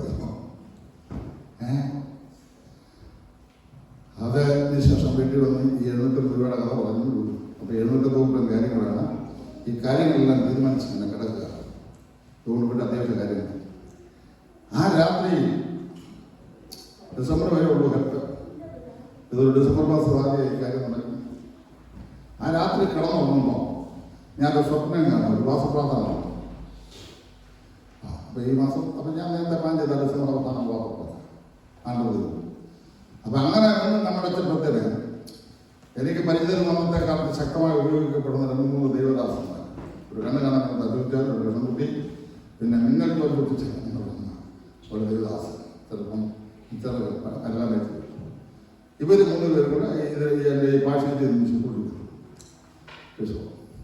ഞാൻ തീർന്നു. എന്നോട് ആത്മാവ് നിയോഗം തരിക, ഈ പറഞ്ഞ പ്രാർത്ഥനയ്ക്ക് ഇവരെ 3 പേരെ കൂടെ പിടിക്കണം. അപ്പം ഞാൻ ദൈവത്തോട് ചോദിച്ചു, ഇവരെ 3 പേരൊക്കെ ഇപ്പോഴത്തെ സാഹചര്യത്തിൽ ഇവിടെ വിളിച്ച് ചോദിച്ചാൽ കാപ്പാട് കൊടുക്കണം നല്ല തോന്നിച്ച്. അപ്പോൾ ദൈവം എന്നോട് ചോദിക്കുക, ഇന്ന് രാവിലെ ഞാൻ വന്ന പൈസ എന്തിയാണ്? ഇത്ര ഇടപെടലായപ്പോൾ ഞാൻ എൻ്റെ വൈഫിനെ വിളിച്ചു. ഈ സർവശക്തി ഇടപെടുന്നു, നമ്മുടെ പദ്ധതി മാറ്റി വെച്ചാൽ ഇത് പുള്ളിക്ക് വേണമെന്നാണ് പറയുന്നത്. ചോദിച്ചു വരെ കൊടുത്തേക്കാൻ പറഞ്ഞു. അങ്ങനെ അന്ന് 79 വരുവാണെങ്കിൽ ദൈവവാസന്മാർക്ക് ശാപ്പാടും കൊടുത്ത് നല്ല അന്നത്തെ രീതിയിലുള്ള കവറും കൊടുത്ത് ദൈവമൊക്കെ ഉച്ചയ്ക്ക് നാരങ്ങളും കൊടുക്കാറുണ്ട്. അത് അതിനു വേണ്ടി മാറ്റി കൊണ്ടുവച്ചു. ആരംഭ 4 ദിവസം ഞാൻ ശുശ്രൂഷിച്ചു. ആ 4 ദിവസത്തെ ശുശ്രൂഷയിൽ 7 പേര് സ്നാനത്തിന് വേണ്ടി ഒരുങ്ങി. അതിൽ ഇലക്ട്രിസിറ്റി ബോർഡിലെ അസിസ്റ്റന്റ് എഞ്ചിനീയറിംഗ് ലീലാമ്മ ആൻറ്റി 2 കുഞ്ഞുങ്ങളുണ്ട്. ബാക്കി ചെല്ലുന്നത് ഒരുങ്ങി. അങ്ങനെ ഒരുങ്ങി നല്ല ഈ ദൈവദാസന്മാർ വന്നപ്പോൾ ഇതെല്ലാം അഭിഷേകമെല്ലാം പ്രാപിച്ചത്. അതിൻ്റെ കൃപയിലേക്ക് സഹായം അവസാനിച്ചു. അപ്പം ഈ പ്രാർത്ഥന 4 ദിവസം കഴിഞ്ഞപ്പോൾ ഡൽഹിയിൽ വെച്ച് രക്ഷിക്കപ്പെട്ടിട്ട് ബെഹ്റിനിൽ ജോലി ചെയ്യുന്ന ഒരു രാജ്യപ്രഭു ലിസിസ്റ്റർ അല്ലേ, അവർ 2 പേരും കൂടെ പുന്നവേലിക്കാരാ. അവർ വന്നപ്പോൾ ഇങ്ങനെ ഒരു ചെറുപ്പക്കാരൻ വന്ന് ഈ നായന്മാരുടെ ഇടയിൽ കട്ടപ്പെട്ട് വേല ചെയ്യുന്ന അതായത് കാണാമെന്നൊക്കെ വെച്ചിട്ട് ഇവിടെ പ്രാർത്ഥന നടക്കാം. അപ്പം 3 ദിവസം പ്രാർത്ഥനയും കൂടി ഞായറാഴ്ച സഹായവും കഴിച്ച് അവർ കഴിഞ്ഞ് ഞങ്ങൾ വീടോട്ട് വരുന്നത്. അപ്പം ഞങ്ങൾക്കറിയാം വീട്ടിൽ വന്നാൽ കൊടുക്കാൻ ഉള്ള സാഹചര്യം വളരെ മോശമാണ്. ശരീരം തന്നെ ഇച്ചിരി ചമ്മന്തി ഇച്ചിരി അല്ലാതും ഒക്കെ ഉള്ളൂ. ഞാൻ ജോസിപ്പടി പോരട്ടെ, എൻ്റെ മുട്ട കൊണ്ട് പിടിച്ചതൊക്കെ ഇവർക്ക് കൊടുക്കാം. ഉള്ളുകൊണ്ട് ഞങ്ങൾ ഇതെല്ലാം കൊടുത്ത് കാര്യങ്ങളെല്ലാം കഴിഞ്ഞ് പുള്ളി പോകാൻ പറയാൻ എന്നോട് ചോദിക്കുക, ഞാനും കൂടി ഇവിടെ കൂടുന്നതിന് ധാരാളമുണ്ടോ? അങ്ങനെ അങ്ങനെ ഇവിടെ കൂടാവുന്ന പൈസ ഇത് പുതിയ പേരെയാണല്ലോ, ഇതിനെ സപ്പോർട്ട് ചെയ്യാനും കാര്യങ്ങളൊക്കെ പൈസ. അപ്പം എൻ്റെ ഒരു എമൗണ്ട് എടുത്ത് തന്നിട്ട് പറഞ്ഞു, ഭാഷ തലച്ച സ്റ്റേറ്റ് ബാങ്കിൽ ഒരു അക്കൗണ്ട് ഓപ്പൺ ചെയ്യണം. എല്ലാ മാസവും ഞാൻ 1500 രൂപ വെച്ച് ഈ വേലയെ സപ്പോർട്ട് ചെയ്യുന്നു. ഹലോ, രാജ്യത്തിൻ്റെ 1500 സപ്പോർട്ടും ഇലക്ട്രിസിറ്റി ബോർഡിൽ നിന്ന് രക്ഷിക്കപ്പെട്ട സ്ഥാനപ്പെട്ട എല്ലാം വേണ്ടിയിട്ട് 0.789. അങ്ങനെ 2250 രൂപ മാസം തോറും പാമ്പഴിച്ച് ഉപദേശിച്ച് ഒരു വഴി അടഞ്ഞപ്പോൾ തരാൻ ദൈവത്തിന് പ്രസാദം തോന്നി. അന്നത്തെ കാലത്ത് 40 വർഷം മുമ്പ് അസംസ്കൃതനകത്ത് വലിയ സഭയിൽ ലാഭകാലം ഉപദേശിക്കുന്ന സാമ്പാറില്ല. ദൈവം ആരാണ് മക്കളെ? ഇത് ഉപദേശിമാരുടെ ദ്രവ്യാഗ്രഹമല്ല, കൊടുത്ത അനുഗ്രഹം പ്രാപിച്ച അനുഭവം എന്ന് പറയുകയാണ്. ബ്രിട്ടനിൽ വന്നതുകൊണ്ട് രക്ഷപ്പെടത്തില്ല. ഇവിടുത്തെ പൗണ്ട് കൊണ്ടൊന്നും നമ്മൾ രക്ഷപ്പെടുകയില്ല. ഇതിന്റെ മേൽ ദൈവകൃപ വ്യാപരിച്ചാലേ നമ്മൾ അനുഗ്രഹിക്കും. ഇവിടുത്തെ സെക്രട്ടറിയാണോ തുഷാറാണ്, ഇവിടുത്തെ ഭൗതികാരും ഇവിടുത്തെ ഭാഷകളോട് പറയുന്നത്. കാരണം ഞാൻ സംസാരം ചെയ്യില്ല, പ്രാർത്ഥന ചെയ്യാൻ പ്രാർത്ഥന ചെയ്യാറില്ല, ഇതേ ഉള്ളൂ. പക്ഷേ ഇവിടെ ഒരു ദേവാലയം ആവശ്യമാണ്, ഒരു ദേവാലയം ആവശ്യമാണ്. അതിന് ആര് തയ്യാറാകുന്നുവോ അവരെ അവരുടെ തലമുറയെ അനുഗ്രഹിക്കാൻ ദൈവം ശക്തനാണ്. കുറഞ്ഞത് ദശാംശം തൊട്ട് മുകളിലോട്ട് വരുന്ന ആഴ്ചയോളൂ ഫണ്ടിലേക്ക് വരട്ടെ, സ്വമേധാദാനങ്ങൾ വരട്ടെ. കർത്താവ് വരാൻ താമസിക്കുന്നെങ്കിൽ അതായത് ഈ രാജ്യത്ത് ചിലപ്പോൾ വരാതിരിക്കാൻ ഒക്കത്തില്ല, കുഞ്ഞുങ്ങളെ സ്കോട്ട്ലൻഡിലുള്ളതുകൊണ്ട് അങ്ങനെ വരുന്ന അവസരത്തിൽ ഏതായാലും ഇവിടെ അങ്ങനെ വരാനിടയായാലും ഞാൻ വിശ്വസിക്കുന്നു പുതിയ ആലയത്തിലായിരിക്കും ഞാൻ നിങ്ങൾ വിശ്വസിക്കുന്നു. യേശുവിന്റെ നാമം ജയം. ഈ കൊടുക്കുന്ന കാര്യത്തോടുള്ള ബന്ധത്തിൽ ഇതൊക്കെ ചെയ്താൽ ഈ തേജസ് ഇറങ്ങത്തുള്ളൂ. അല്ലാതെ കോറി കൈ പിടിച്ച് വിളിക്കുകയും കൂടെ പറഞ്ഞ് നമ്മൾ സംഗതി അങ്ങനെ ഇറങ്ങത്തില്ല. തലമുറ വിഷയത്തിലൊന്നും ഇറങ്ങത്തില്ല. ഇതിനൊന്നും പ്രാർത്ഥിക്കുന്ന ദൈവകാലം നോക്കിയാൽ നമ്മുടെ വിഷയങ്ങളെ ദൈവത്തിന്റെ സാന്നിധ്യം അറിയിക്കുള്ളൂ. ഞാൻ ദൈവമക്കളുടെ അനുഭവത്തോട് കൈ 2 ദിവസം പറയുന്നത് ഞാൻ ഒരുപാട് കുറഞ്ഞത് ദശാംശമെങ്കിലും ഇന്നു മുതൽ ഈ വചനം കേട്ട് കഴിയുമ്പോൾ ദൈവം നമ്മുടെ ആരെ ഉളവായി വരേണ്ടതിന് ഞാൻ കൊടുക്കാൻ തയ്യാറാണെന്ന് ഉറപ്പുകൂടത്തിൽ വരുന്നത് പലതരം പ്രവർത്തിക്കുന്നു. ഉയരട്ട് തോല ഇങ്ങനെ കാണിച്ചു താത്തത പ്രവർത്തിക്കില്ല. അത് തന്നെ ഒരു കലലക്ഷണമാണ് താത്തത. ദൈവം കാണട്ടെ. വ്യക്തത്താജ് നിങ്ങൾ കുറിച്ച് വെച്ചു പോകും. ഇന്നത്തെ ബോധ്യം ഒരിക്കൽ കൂടി പറയുകയാണ്. എൻ്റെ വേല ചെയ്യാൻ 9-ാം മാസം 24-ാം തീയതി നീ തയ്യാറായ ഇന്ന് മുതൽ ഞാൻ അനുഗ്രഹിക്കാതെ നോക്കി. ഇന്ന് മുതൽ നിന്നെ ദൈവം അനുഗ്രഹിക്കും. ഞാൻ അനുഗ്രഹിക്കപ്പെടുന്ന എനിക്ക് ഭൗതിക കാര്യത്തിൽ ഞാൻ AG സഭയുടെ മിഷൻ ഡയറക്ടറാണ്. 21 വേലക്കാരുണ്ട്. 1,50,000 രൂപ നമ്മുടെ കിടക്കി കൊടുക്കാൻ. ആ സ്ഥാനത്ത് 270 വേല സ്ഥലങ്ങൾ ഒഴിവാക്കാൻ എനിക്ക് ഭാഗ്യം നൽകി. ഈ മിഷൻ ഫണ്ടിന് വേണ്ടി ഞാൻ ഒരു മനുഷ്യനൊക്കെ ₹1 സഹായം ചോദിച്ചിട്ടില്ല. അത് അന്നും ചോദിച്ചിട്ടില്ല, ഇതും ചോദിച്ചിട്ട് സഭാപുരം പറയാൻ ഞാൻ ചോദിച്ചു. കാരണം നമ്മുടെ ദൈവസന്നിധിയിൽ കൊടുക്കവാണെങ്കിൽ വിശുദ്ധനാണെങ്കിൽ നെടുവർ കിട്ടാൻ മതി. വേണ്ടത് തരാൻ ദൈവം ശക്തനാണ്. ഞാൻ അനുഭവിച്ച് ഞാനിപ്പം അമേരിക്കയിൽ 2-3 പ്രാവശ്യം സഞ്ചരിച്ചിട്ട് ഈ രാജ്യത്ത് വന്നിട്ടുണ്ട്. ഞാൻ ഉപദേശിയെ വിളിച്ചിട്ട് എനിക്കൊരു യോഗം തരാമെന്ന് ചോദിച്ചു. ഞാൻ പോകുന്ന ആളുമല്ല. പാവസുമാരോ എന്തെങ്കിലും സാഹചര്യങ്ങളെ ഞാൻ വന്നെന്നറിയാൻ വിളിച്ചുകൊണ്ട് ഞാൻ വന്നതാണ്. പക്ഷേ കാശിന് ആവശ്യമായിട്ടില്ല. ഞാൻ വളരെ ശക്തമായി വടക്കേണ്ടി വിഷമിപ്പിക്കുന്ന ഉദ്ദേശിച്ചത്. ഞാനിങ്ങോട്ട് പോകുന്നപ്പോൾ ഉത്തർപ്രദേശിലെ സൂപ്പർ പക്ഷേ ഷാജി വർഗീസ് വിളിച്ചു. ഇവിടെ പല തല്ലിക്കൊല്ലുക, 40 ആൾക്കാർ വിശ്വാസം പാർശ്വമാർ അകത്ത് കിടക്കുക. ഇവിടെ ഒരു പ്രാർത്ഥിക്കാനോ പറ്റില്ല. പക്ഷേ ഒന്ന് പ്രാർത്ഥിച്ചു വയ്ക്കാം. ഇവിടെ ക്യാമ്പസിലാണ് കിടക്കുന്നത്. വാ പേശോ ഒരാൾ മാർച്ച് മാസം 23-30 വരെ ഒരാഴ്ച വരാൻ പറഞ്ഞു. ഒരു പ്രാർത്ഥന യോസിങ്ങനെ ഇരിക്കുക. എൻ്റെ വൈകിട്ടുണ്ട് ഞാൻ ഫോൺ തന്നിട്ട് എന്നോട് ചോദിക്കും, എന്നോടൊരു കാര്യം ചോദിക്കാതെ ഇപ്പം കയറി ഈ മീറ്റിംഗ് നടത്തുന്നത്. കാരണം 7 പവർ മീറ്റിംഗ് നടത്തി ആകെ പൊള്ളിലിരിക്കുന്ന കാര്യം അറിയാവുന്ന എൻ്റെ കാര്യമുള്ളൂ. ഈ മീറ്റിംഗ് നടത്തി എനിക്ക് 4 ലക്ഷം രൂപ വേണം. ഉത്തർപ്രദേശിൽ സെക്കൻഡ് ക്ലാസ് AC കൊണ്ടുവന്നു. ഒരു 7 ദിവസം വടക്കിൽ നിന്ന് കഴിയുന്ന ദൈവങ്ങളാണ്. അത് സർക്കാർ വാപ്പസ് ഇതിനകത്തെ ഭാഗമാണ്. നല്ല കുട്ടിയെ കൊടുത്തു. അവർ വന്നേച്ച് പോകുന്നല്ലേ. അവർക്ക് ഒരു FD ഒന്ന് കറക്കണ്ട. ആലപ്പുഴയിൽ നിന്ന് പ്രോഗ്രാം വരെ ഒരു ബോട്ട് ബുക്ക് ചെയ്തതിനകത്ത് നിന്ന് കറക്കി അവരെ തിരിച്ചു വന്നു. എല്ലാം കൂടി ചെറുപ്പം നോക്കുമ്പോൾ 4 ലക്ഷം രൂപ. അത് ഏകദേശം രൂപയ്ക്ക് വരെ നടന്നപ്പോൾ എന്നെ കാശ് തരുന്നത് എന്നോട്. അപ്പോഴേ ഞാൻ ഓർക്കുന്നത് ശരിയാ, സംഗീതത്തിന് ബാധ്യതയിരിക്കുകയാണ്. അപ്പം ഞാൻ അവരോട് പറഞ്ഞു, നിന്നോട് ചോദിച്ചത് നടക്കാൻ സാധ്യതയില്ല, അതുകൊണ്ട് അദ്ദേഹം ചോദിച്ചത്. നമ്മൾ ഈ കാര്യങ്ങളാണ് പറഞ്ഞു. കാര്യം പ്രാർത്ഥിച്ചു. സ്വദേശത്തും വിദേശത്തും എനിക്ക് പരിചയമുള്ളവരുണ്ട്. ഇങ്ങനൊരു മീറ്റിംഗ് ഞങ്ങൾ നിശ്ചയമായിട്ട് വന്നു.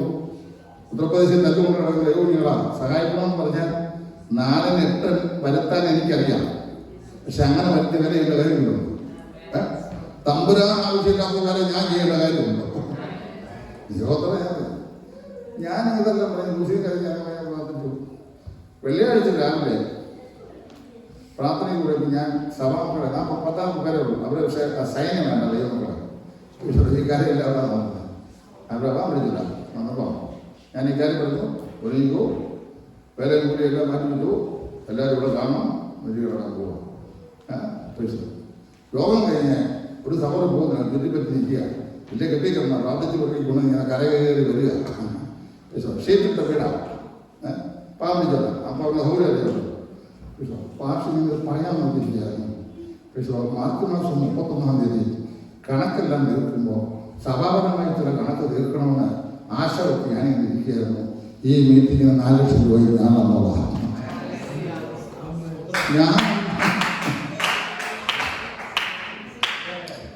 ഞാൻ അന്തപ്പെട്ടു പോയി. ഇത് മേടിക്കാവോ? ഭാഷ ഒന്നും മേടിക്കേണ്ട, ദൈവം എനിക്കൊണ്ട് കരുതിക്കോളും. അവൻ്റെ കാശുള്ള മീറ്റിംഗാണ് മതി. എനിക്ക് പിന്നെ ഇരിക്കപ്പെടുന്നില്ല. അവനോട് പ്രാർത്ഥിക്കാൻ പറ്റും. ആരെയും കേസിലില്ല. പുഴയിലോട്ടൊന്ന് പോകാൻ എഴുതിയിട്ട് ജീവൻ പോയി ജയിക്കുകയാണ്. നമുക്കെന്നെ ചെയ്യാൻ പറ്റും. ഏതായാലും ചെലവിട്ടുണ്ടെന്ന് ദൈവം നമ്പരാൻ വേണ്ടി ചെലവിട്ട് കഴിഞ്ഞപ്പോൾ പെങ്കൊച്ച് എഴുതി സാധാരണ മേടിക്കുന്ന സ്കോറോടെ എഴുതുക. ഞാൻ ഈ 10-ാം തീയതി തിരിച്ചു കൊണ്ട് കാണിച്ചാൽ കുടുംബമായിട്ട് നിങ്ങൾ ഓർച്ചയിലേക്ക് പ്രാർത്ഥിച്ചേക്കാനാണ് പോകുന്നത്.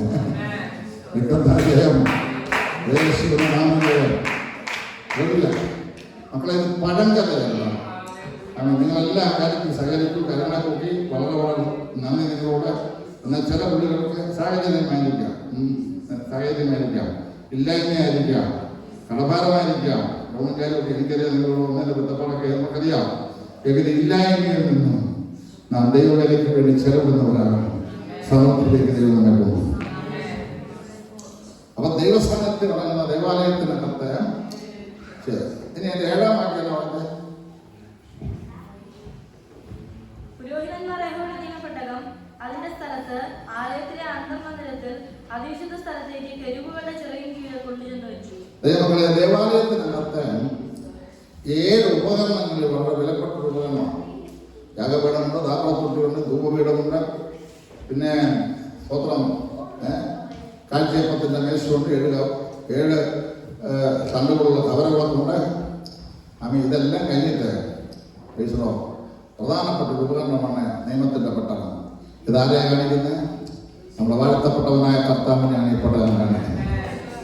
പ്രാകാരത്തിനും പരിശുദ്ധ സ്ഥലത്തിനും ബാക്കി 7 ഉപകരണങ്ങൾ ഇരിക്കുമ്പോൾ, 6 ഉപകരണങ്ങൾ ഇരിക്കുമ്പോൾ 7-ാമത്തെ ഉപകരണം ഇരിക്കുന്ന ഇടം പ്രാകാരത്തിലല്ല, വിശുദ്ധ സ്ഥലത്തല്ല, അതിപരിശുദ്ധ സ്ഥലത്ത്. അതിപരിശുദ്ധ സ്ഥലത്തിൽ മകല്ല, അതിപരിശുദ്ധ സ്ഥലത്തിൽ ഒരു വിശുദ്ധ സ്ഥലമുണ്ട്. അതിന്റെ പേരാണ് അന്തർമന്ദിരം. അതിനപ്പുറത്ത് ആലയത്തിനകത്ത് ഇന്നൊരു ഇടമില്ല. അവിടെയാണ് ഈ പെട്ടകത്തിന്റെ സ്ഥാനം. അർത്ഥം എന്താണ്? നിങ്ങളെന്റെ മന്ദിരമാണ്. മന്ദിരമാകുന്ന നിങ്ങളിൽ സ്വന്തം മറ്റേതൊന്നിനേക്കാളും എനിക്ക് 1-ാം സ്ഥാനം തരണം. ഹലോ സ്വന്തം ദൈവം കൊതിക്കുന്ന ഒരു സാന്നിധ്യം ഈ ആലയത്തിൽ ഇറങ്ങാൻ പോവുകയാണ്. ദൈവം കൊതിക്കുന്ന ഒരു സാന്നിധ്യം നിന്റെ മേലിറങ്ങാൻ പോവുകയാണ്. അത് നിന്റെ തലമുറയുടെ മേൽ ഇറങ്ങാൻ പോവുകയാണ്. നിന്റെ വേദനിക്കുന്ന വിഷയത്തിന്റെ മേൽ ഇറങ്ങാൻ പോവുകയാണ്. 1-ാം സ്ഥാനം യേശു കർത്താവിന് കൊടുക്കണം. പരിശുദ്ധാത്മാവിന് പ്രവർത്തിക്ക് കൊടുക്കണം. മുഴുവൻ മഹത്വം നമ്മുടെ പിതാവിന് കരകയറണം. ഇതായിരിക്കണം നമ്മുടെ ജീവിതത്തിന്റെ പരമപ്രധാനമായ ലക്ഷ്യം. ഹലോ ഒരിക്കലും തോന്നത്തില്ല. സ്വപ്നം എൻ്റെ ഇതൊന്നും നടക്കണമെന്ന് പ്രാർത്ഥിച്ചില്ലേ? അവിടുത്തെ ഹിതം മാത്രം നടന്നാൽ മതി. ദോഷമായതൊന്നും ഈ നാദം ചെയ്യുന്ന ദൈവമാണ്. നമ്മുടെ ഹൃദയത്തിനും നമ്മുടെ ബ്രെയിനിലും വരുന്ന ചിന്തകളാൽ നീങ്ങുന്ന നീക്കമല്ല നമ്മുടെ നീക്കം. ഞാൻ നിന്റെ മേൽ ദൃഷ്ടി വെച്ച് ആലോചന പറഞ്ഞ് നടക്കേണ്ടെന്ന വഴി കാണിച്ചു തരുന്ന ദൈവമാണ് ഞാൻ.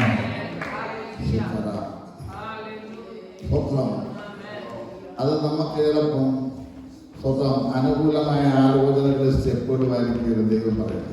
ദൈവത്തിന് 1-ാം സ്ഥാനം കൊടുക്കുമ്പോൾ ദൈവം പറയും, നിന്റെ വഴികളല്ല എൻ്റെ വഴികൾ, നിന്റെ വിചാരങ്ങളല്ല എൻ്റെ വിചാരങ്ങൾ.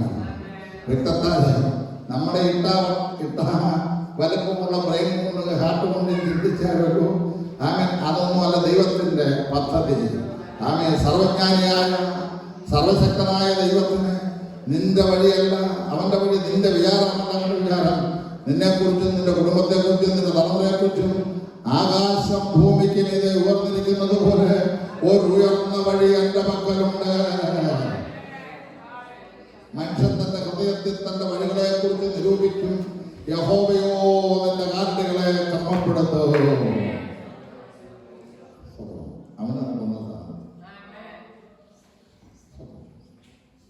ഒരിക്കലും പോകും ഒരു കാരണവശാലും പോകാം. ഞാൻ കഴിഞ്ഞ ദിവസം നമ്മളൊരു കാര്യം പറഞ്ഞിട്ട് ദൈവത്തിന് 1-ാം സ്ഥാനം കൊടുക്കുന്ന 3 പിള്ളേരെ കാര്യം കഴിഞ്ഞു. ഓരോരുത്തർ പഠിക്കാൻ പോകുന്ന വിഷയം പറഞ്ഞു. അതിനുള്ള സ്പോൺസർ ലഭിക്കുന്ന സ്ഥാനം മലയാളി തടഞ്ഞതായി ഞാൻ പറഞ്ഞു. അതിനുശേഷം വിസ കിട്ടിയ കാര്യം പറയാൻ പറഞ്ഞു. സ്വന്തം ദൈവം തന്നെയാണ് 1-ാം സ്ഥാനമൊക്കെ നമ്മൾ കൊടുത്തേ. ഞാനങ്ങനെ വലിയ 1-ാം സ്ഥാനം കൊടുക്കുന്ന ആളാണെന്ന് കണ്ടുപിടുന്നത്. എങ്കിലും ആലോചന ദൈവം പറഞ്ഞു, വഴികളുടെ പുറകു തീർത്ത് ശക്തി കൊണ്ട് അരമുറുക്കി ഗിരികളെ നടക്കുമാറാക്കുമെന്ന് പറഞ്ഞ ദൈവമാണ്. വഴിയില്ല. അപ്പം ഒരു പൈസയില്ല, 70,000 രൂപ അടയ്ക്കണം. ഞാൻ തീരുമാനിച്ചു ഇച്ചിരി കൂടെ ഉള്ളത് വിൽക്കാം, വിട്ടിട്ട് കൊടുക്കാം. ഇങ്ങനെയുള്ള ചിന്തകളിൽ പോകാനുള്ള കാര്യമെല്ലാം ക്രമപ്പെടുത്തി. ഇങ്ങനെ ക്രമപ്പെടുത്തി കഴിയുമ്പോൾ എന്നോട് പറയും, പപ്പ പൈസ ഒക്കെ വലിയല്ലേ, പപ്പ എനിക്ക് കഴിക്കാനൊക്കെ തന്ന പൈസയും കൊണ്ട് ഞാൻ വൈകിട്ട് ചുരുക്കി ഹയർ സ്റ്റഡിക്കുള്ള ബുക്കുകളെല്ലാം മേടിച്ച് വെച്ചു. അത് വിലയുള്ള ബുക്കുകളാണ്. അപ്പോൾ പപ്പായ്ക്ക് വീസ കിടപ്പുണ്ടല്ലോ, വിലക്കുറവുള്ള ടിക്കറ്റ് എടുത്ത് എൻ്റെ കൂടെ ഒന്ന് വന്ന് എന്നെ ആക്കി അതിനുശേഷം ഈ ബുക്കും കൂടെ വേണം, അത്രയും കിലോ ബുക്കുകളുണ്ട്. അപ്പം അവൻ്റെ ആഗ്രഹം നോക്കിക്കഴിഞ്ഞിട്ട് പൈസ ഞാൻ ടിക്കറ്റ് എടുത്തു. അപ്പം ഞാൻ അവിടെ അമേരിക്കയിൽ പോകുന്നത് 6 മാസം കഴിഞ്ഞുള്ളൂ. ഞങ്ങൾക്കറിയാം, അമേരിക്കയിലൊക്കെ ഒരു പ്രാവശ്യം വിസിറ്റിംഗ് ചെയ്യുന്നിട്ട് രോഗം കഴിഞ്ഞാൽ പിന്നെ അവിടെ വിടുന്ന ഉപദേശിക്ക് യാതൊരു വിലയില്ല. ഇഷ്ടം ഞങ്ങളെ പുറപ്പെടുന്നു, അങ്ങനെ വിളിച്ച് ജോലിക്കായിട്ട് പോകുന്നു. അപ്പോൾ ചെറുക്കനെ കൊണ്ട് ചിക്കാഗോയിലാക്കിയിട്ട് അവിടുത്തെ ശ്രീകണ്ഠ സ്റ്റേജിൽ അവിടെ കൊണ്ടുപോയി ആരാധനയ്ക്ക് കൂടി. എൻ്റെ സ്ത്രീകളിൽ കുറച്ച് പേരുടെ ശാലകളുണ്ട്, അവിടെയും ഒരു 2 ആഴ്ച ആരാധന വീട്ടിൽ പോരാൻ തരും. അപ്പോൾ അവനെ കൊണ്ടാക്കി കാര്യങ്ങളെല്ലാം കാണിക്കാം. അതെല്ലാം അപ്പോൾ പോകുന്ന വഴി കൊണ്ടുവന്നു ഞാൻ വെളിപ്പാട് പറഞ്ഞാൽ ഞാൻ ഒറ്റയ്ക്കല്ല പോകുന്ന 2 പേരുണ്ടെന്ന്. അപ്പം പപ്പയ്ക്ക് മനസ്സിലായ വെളിപ്പാടാണ്. അവിടെ ചെന്നപ്പോൾ കണ്ട ദർശനപ്രകാരമുള്ള വീടിനെ കുറിച്ച് ഇവിടെ വെച്ച് വന്നു. വീടിൻ്റെ ഷെയർ കേസിൽ എടുക്കും പറയും, അങ്ങനെയുള്ള പപ്പ ഞാൻ പറയണം ദൈവത്തെ സ്തുതിക്കുക. പക്ഷെ ഇതെല്ലാം നിറവേറി കഴിഞ്ഞാൽ ഞാൻ ഈ 2 ആഴ്ച അവിടുത്തെ മീറ്റിംഗ് കഴിഞ്ഞ് പോരാ എന്നുള്ള രീതിയിൽ ഇരിക്കുമ്പോൾ ഞാൻ ആദ്യത്തെ പ്രാവശ്യം ചെന്ന് എനിക്ക് 6 മാസം എല്ലാ വീക്കിലും യോഗങ്ങളുണ്ടായിരുന്നു. അപ്പം ദൈവം വലിയ പ്രവൃത്തി ആ നാളിൽ അയച്ചു. അപ്പം അന്ന് എനിക്ക് 2 യോഗം എടുക്കാൻ കഴിയില്ല. അപ്പം ഞാൻ പിന്നെ വരുമ്പോൾ അത് എടുക്കാൻ തുടങ്ങി. അതൊന്ന് ഡാളസിലെ ചർച്ചക്കൂടിലും മറ്റൊന്ന് ഹൂസ്റ്റണിലെ ഒരു ചർച്ചക്കൂടും. അപ്പോൾ ഞാൻ അന്ന് 2 മീറ്റിംഗ് കൂടെ എടുത്തതൊക്കെ എൻ്റെ പെങ്ങളെടുത്ത് ന്യൂയോർക്കിൽ വന്നിട്ട് പോരാനുള്ള പ്ലാനിൽ ഈ 2 മീറ്റിംഗ് കയറുകയാണ്. ഈ 2 മീറ്റിംഗ് കഴിഞ്ഞപ്പം എനിക്ക് 6 മാസത്തേക്ക് മുഴുവൻ വീക്കെൻഡുകളിലും അങ്ങനെ യോഗങ്ങളായി. ഞാൻ ദൈവം തന്ന കൃപയ്ക്കനുസരിച്ചു ചെറുക്കൻ്റെ ആവശ്യമോ ഭൗതികകാര്യമൊന്നും പറഞ്ഞില്ല. വിടുവിക്കപ്പെട്ട ജനം എനിക്ക് ആവശ്യത്തിന് ഒത്തരാഴ്ച തന്നു. എൻ്റെ 10 വിൽക്കാതെ 70,000 ആ ഒറ്റ ട്രിപ്പ് കൊണ്ട് ചെറുക്കൻ്റെ ഫീസ് അടയ്ക്കാതെയൊന്നും പറഞ്ഞില്ല. ഈ ദൈവം ആർക്കും കടക്കാറുണ്ട്. ഇവനെ രുചിച്ചറിയാൻ കൃപ ലഭിച്ച ദൈവം കൊണ്ട് സ്തോത്രം ചെയ്യും. വർത്തനയോട് പോകുന്നില്ല. അവൻ ഗിരികളിൽ നടക്കുമെന്ന് പറഞ്ഞ ദൈവം ആ രാജ്യത്തൊരു സഭ കൊടുത്തവനെ അവിടെ നടത്തിക്കൊണ്ടിരിക്കുക. ഈ ദൈവം വാക്ക് മാറുന്ന ദൈവം. യേശുവിന്റെ നാമം ജയം. യേശുവിന് 1ാം സ്ഥാനം കൊടുത്താൽ അവന്റെ മഹത്വത്തോടെ വെളിപ്പെടും. ഞാൻ വാക്കുകൾ തീർപ്പിക്കുന്ന 13ാമത്തെ വാക്യത്തിലേക്ക് കയറാം. 13ാം വാക്യം.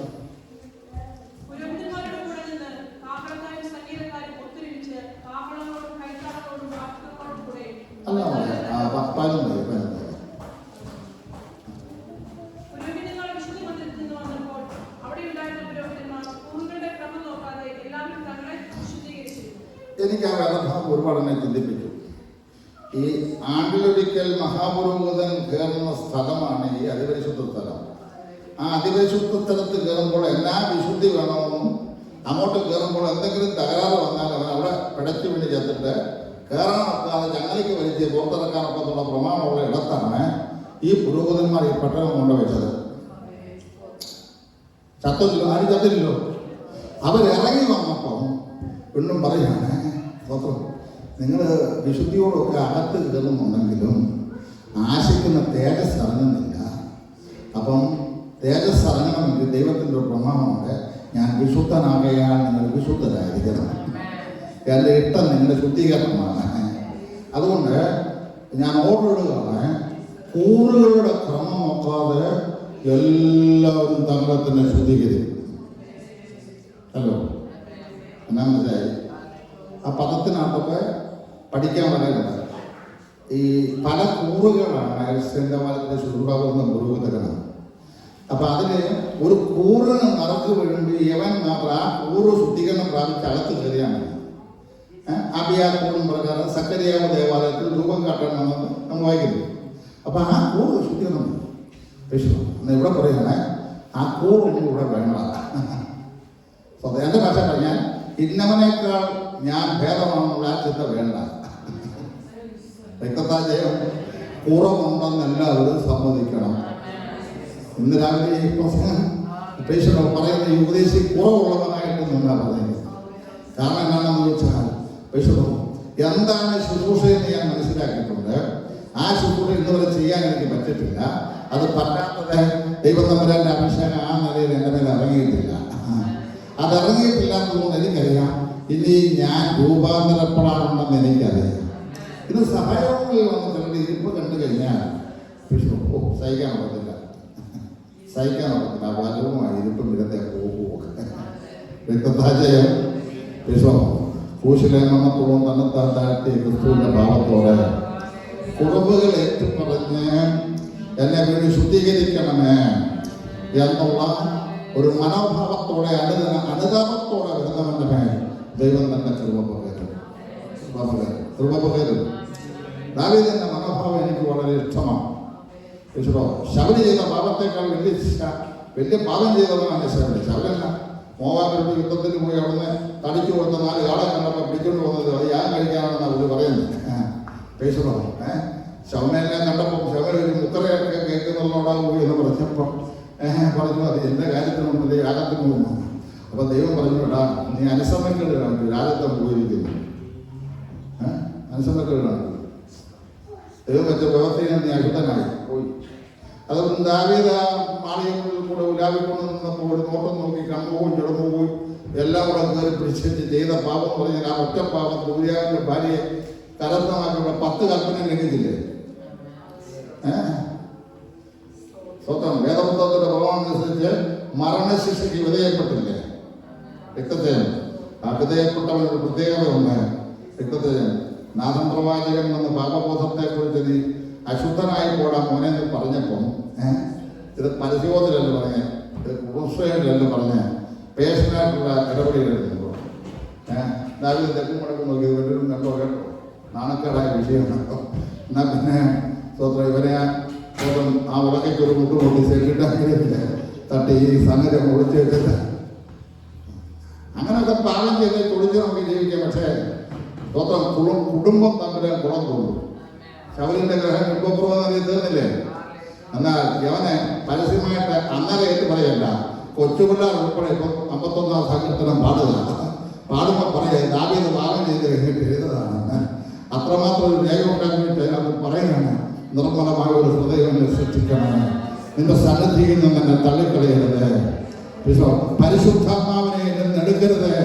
ഞാനായത് ഈ തേജസ്സിന്റെ ഒറ്റപ്പച്ചയിലാണ്, ഈ ആത്മാവിന്റെ ഒറ്റപ്പച്ചയിലാണ്. അത് പാപം നിമിത്തം മാറി നിന്ന് എന്റെ കാര്യം അധോഗതിയാകുമെന്നുള്ള ചിന്ത ഉള്ളത്തെ ഭരിക്കേറ്റ് ദൈവങ്ങളുടെ മെയിൻറ്റെയിൻ ചെയ്യാൻ നമ്മൾ തയ്യാറാണ്.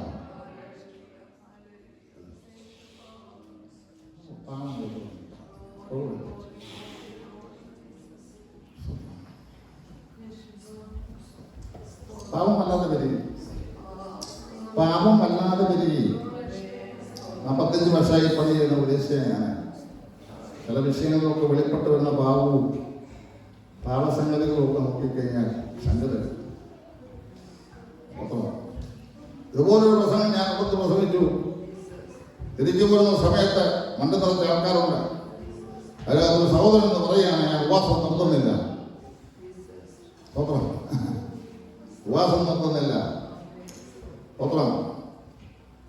തീവ്രതയോടെ പറയുമ്പോൾ പാർശ്വം കൂടെയുള്ളവர்கள் എന്നെ നിർത്തത്തിൽ നമ്മൾ ഒന്നിച്ചിരുന്നല്ലേ എന്നെ നമുക്ക് അടുത്ത ഇല്ല നിർത്തുന്നില്ല. അതിന് രണ്ടിലൊന്നും അറിയിട്ടേ ഉള്ളൂ. സഭയുടെ മുമ്പിൽ നിൽക്കുന്ന ഒരു മനുഷ്യനാണ്. സ്വന്തം അദ്ദേഹം വേദനയോടെ പറഞ്ഞപ്പോൾ എനിക്ക് ആ വേദന മനസ്സിലായതുകൊണ്ട് ഞാൻ ചോദിച്ചു. പക്ഷേ സഭയ്ക്ക് ഇതുവരെ അറിയത്തില്ല, എനിക്കും എൻ്റെ വൈഫിന് അറിയത്തുള്ളൂ. ചെറുക്കൻ ശേലം താളപ്പെടുത്ത ഞാൻ ഞെട്ടിപ്പോയി. സ്റ്റേജിൽ നിന്ന് വളരെ എടുക്കാൻ അവൻ അന്യഭാഷ പറയുന്നത് ആ യോഗത്തിൽ ഞാൻ കേട്ടതാണ്.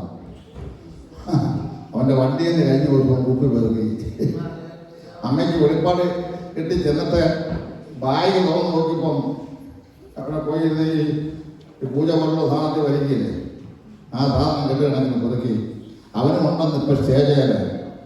ദൈവമക്കൾ വളരെ ശക്തിയോടെ പ്രാർത്ഥിക്കണം, ശക്തമായി പ്രാർത്ഥിക്കണം. സഭയ്ക്കകത്തൊരു ശുദ്ധീകരണ ദിവസങ്ങൾ ആവശ്യമാണ്. എന്റെ മന്ദിരം നശിപ്പിക്കുന്നവനെ നശിപ്പിക്കാൻ പോവാ ഞാൻ. എന്റെ മന്ദിരം വിശുദ്ധമല്ലോ. ചരിത്രത്തിൽ സംഭവിച്ചത് മറന്നു പോകരുത്. അങ്ങനെ നമ്മുടെ പകത്തുകൊണ്ട് നമുക്ക് രക്ഷപ്പെടാൻ ഒക്കത്തില്ല, പിടിച്ചു നിൽക്കാൻ ഒക്കത്തില്ല. ഇന്ന് കാണുന്ന ഒന്നുകൊണ്ടൊന്നും പിടിച്ചു നിൽക്കാൻ ഒക്കത്തില്ല. ഇസ്രായേലിനെ പല പ്രാവശ്യം നശിപ്പിച്ച ദൈവമാണ് നമ്മുടെ ദൈവം. നമ്മൾ നശിപ്പാനല്ല ഈ കൃപായുഗത്തിൽ ഇടയാകുന്നത്. പക്ഷെ കൃപായുഗത്തിൽ എഴുതി വെച്ചതാണ്, നശിപ്പിച്ച ഞാൻ നശിപ്പിക്കും. എൻ്റെ വാക്കുകളോട് ശ്രമിക്കാം. ഇനിയും 13 വായിച്ച് നിർത്തിയത്.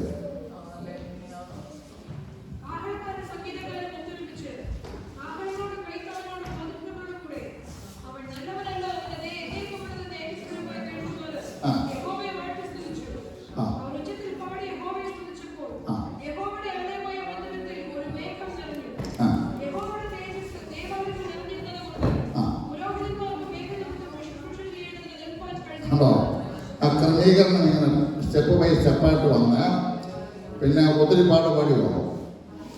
ഒരു പാട്ടിൻ്റെ ചില അടികൾ പാടിയപ്പോൾ ദൈവം തമ്പുരാന്റെ തേജസ്സിനാൽ ആലയം നിറയാനിടയായി. അതിവിടെ ഇന്ന് പകുതി നടക്കാൻ പോവാ, നിങ്ങളുടെ മേൽ നടക്കാൻ പോവാ. എന്നാൽ എൻ്റെ അവസാനത്തെ ആ ഇപ്പം വായിച്ച വേദഭാഗത്തിനകത്തും ശക്തമായ 3 ഉപദേശം കിടക്കുന്നു.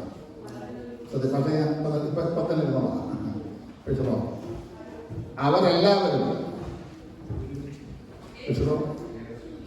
ഒത്തൊരുമയോടും ഏകസ്വരത്തോടും പാടി കുതിച്ചെന്നാണ് അല്ലേ? ഒത്തൊരുമിച്ച്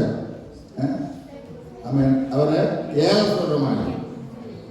ഇപ്പൊ പലരാഗം നമ്മൾ ഒന്നിച്ചു കൂടി വരുന്നത്. അപ്പൊ അങ്ങനെ ഒന്നിച്ചു കൂടി വരുമ്പോൾ നമുക്കൊരു ലക്ഷ്യബോധം ഉണ്ടാക്കണം. യേശുക്രിസ്തു തലയും അവന്റെ ഏക ശരീരവുമാണ് നമ്മൾ. ഒരു ശരീരത്തിന് ഒരാളത്തെ മനസ്സിലാവും. ഈ അപ്പം ഇപ്പം നുറുക്കാൻ പോവുക, നുറുക്കുമ്പോൾ ഭാഷ പറഞ്ഞ വാക്കുണ്ട്. പൈസോ അപ്പം ഒന്നായിരിക്കുന്നത് പോലെ പലരാകുന്ന യേശുക്രിസ്തുവിൽ ഏക ശരീരമാകുന്നുവല്ലോ. ആ ഒത്തൊരുമ എവിടെയുണ്ടോ, ആ നിരപ്പിന്റെ അനുഭവം എവിടെയുണ്ടോ അവിടെ നിന്ന് പരിശുദ്ധാത്മാവ് വിട്ടുമാറത്തില്ല. എത്ര ദൈവദാസന്മാരെ നമ്മൾ തലയെ കൈവച്ചിട്ട് നിനക്കൊരു കുലുക്കോ ഇല്ലെങ്കിൽ നിന്റെ ഉള്ളം ശരിയല്ല, മനസ്സാകുന്നു എന്ന് പറഞ്ഞിട്ട് ഈ പകാവിദ്വേഷം കൈപ്പയം ഇതിനെക്കുറിച്ച് അവിടെ എഴുത്തുകാരൻ എഴുതി ഞാൻ കഴിഞ്ഞ ദിവസം വായിച്ചത്. ഈ പക വിദ്വേഷം കൈപ്പയം ഒന്നപക്ഷം ഈർഷ്യ പിണക്കം ഇത് മാരകമായ വിഷം അകത്ത് ചെന്നിട്ട് അതിന്റെ അവസാനം സംഭവിക്കുന്നതാണ് ഇത് അകത്ത് വെച്ചുകൊണ്ട് ദൈവത്തെ ആരാധിച്ചാലെന്ന്. അത്ര മാരകമായിട്ട് ഈ മേശയിലേക്ക് നമ്മൾ പ്രവേശിക്കുന്നതിന് മുമ്പേ അങ്ങനെ വല്ലതുകൊണ്ട് നമ്മൾ ഇതെല്ലാം കളയണം. എന്തിനാണ് ഈ ഈഗോ? എന്തിനാണ്? വലിയവനാണ് നമുക്ക് നന്നേക്ക പൈസ. ഞാൻ ദുബൈയിൽ കുടിക്കുന്ന സമയത്ത് ഒരു ആലിസിസ് ഉണ്ട്. ഈ ആലിസിസ് ഭർത്താവ് കുണിച്ചാനും കുഞ്ഞുങ്ങൾ 3 പേരോട് പള്ളി വന്നാണ്. പക്ഷെ മർത്തോമാക്കാർ വന്ന് ഓടിച്ചാനെ തിരിച്ചു പിടിച്ചോണ്ട് പോയി. ഓടിച്ചാൻ അവരോട് മർത്തോമായിട്ടൊന്നും പുറകത്തിൽ പോകാൻ പറ്റത്തില്ല. ഇതിനകത്ത് തത്വത്തിൽ വന്ന ഒരാളേക്ക് വന്നാൽ തിരിച്ച് പിടിച്ചോണ്ട് പോയി കഴിഞ്ഞ് ദിവസമാണ് വഴക്കായി. ആലിസനോട് ഞാൻ വരത്തില്ല, കാരണം ഞാൻ അവിടെ സ്വന്തമായിട്ട് ആരാധിച്ചു വന്നിട്ട് നിങ്ങൾ അവിടെ സ്വർഗത്തിൽ പോകണമെങ്കിൽ ഇവിടെ വന്നോണേ.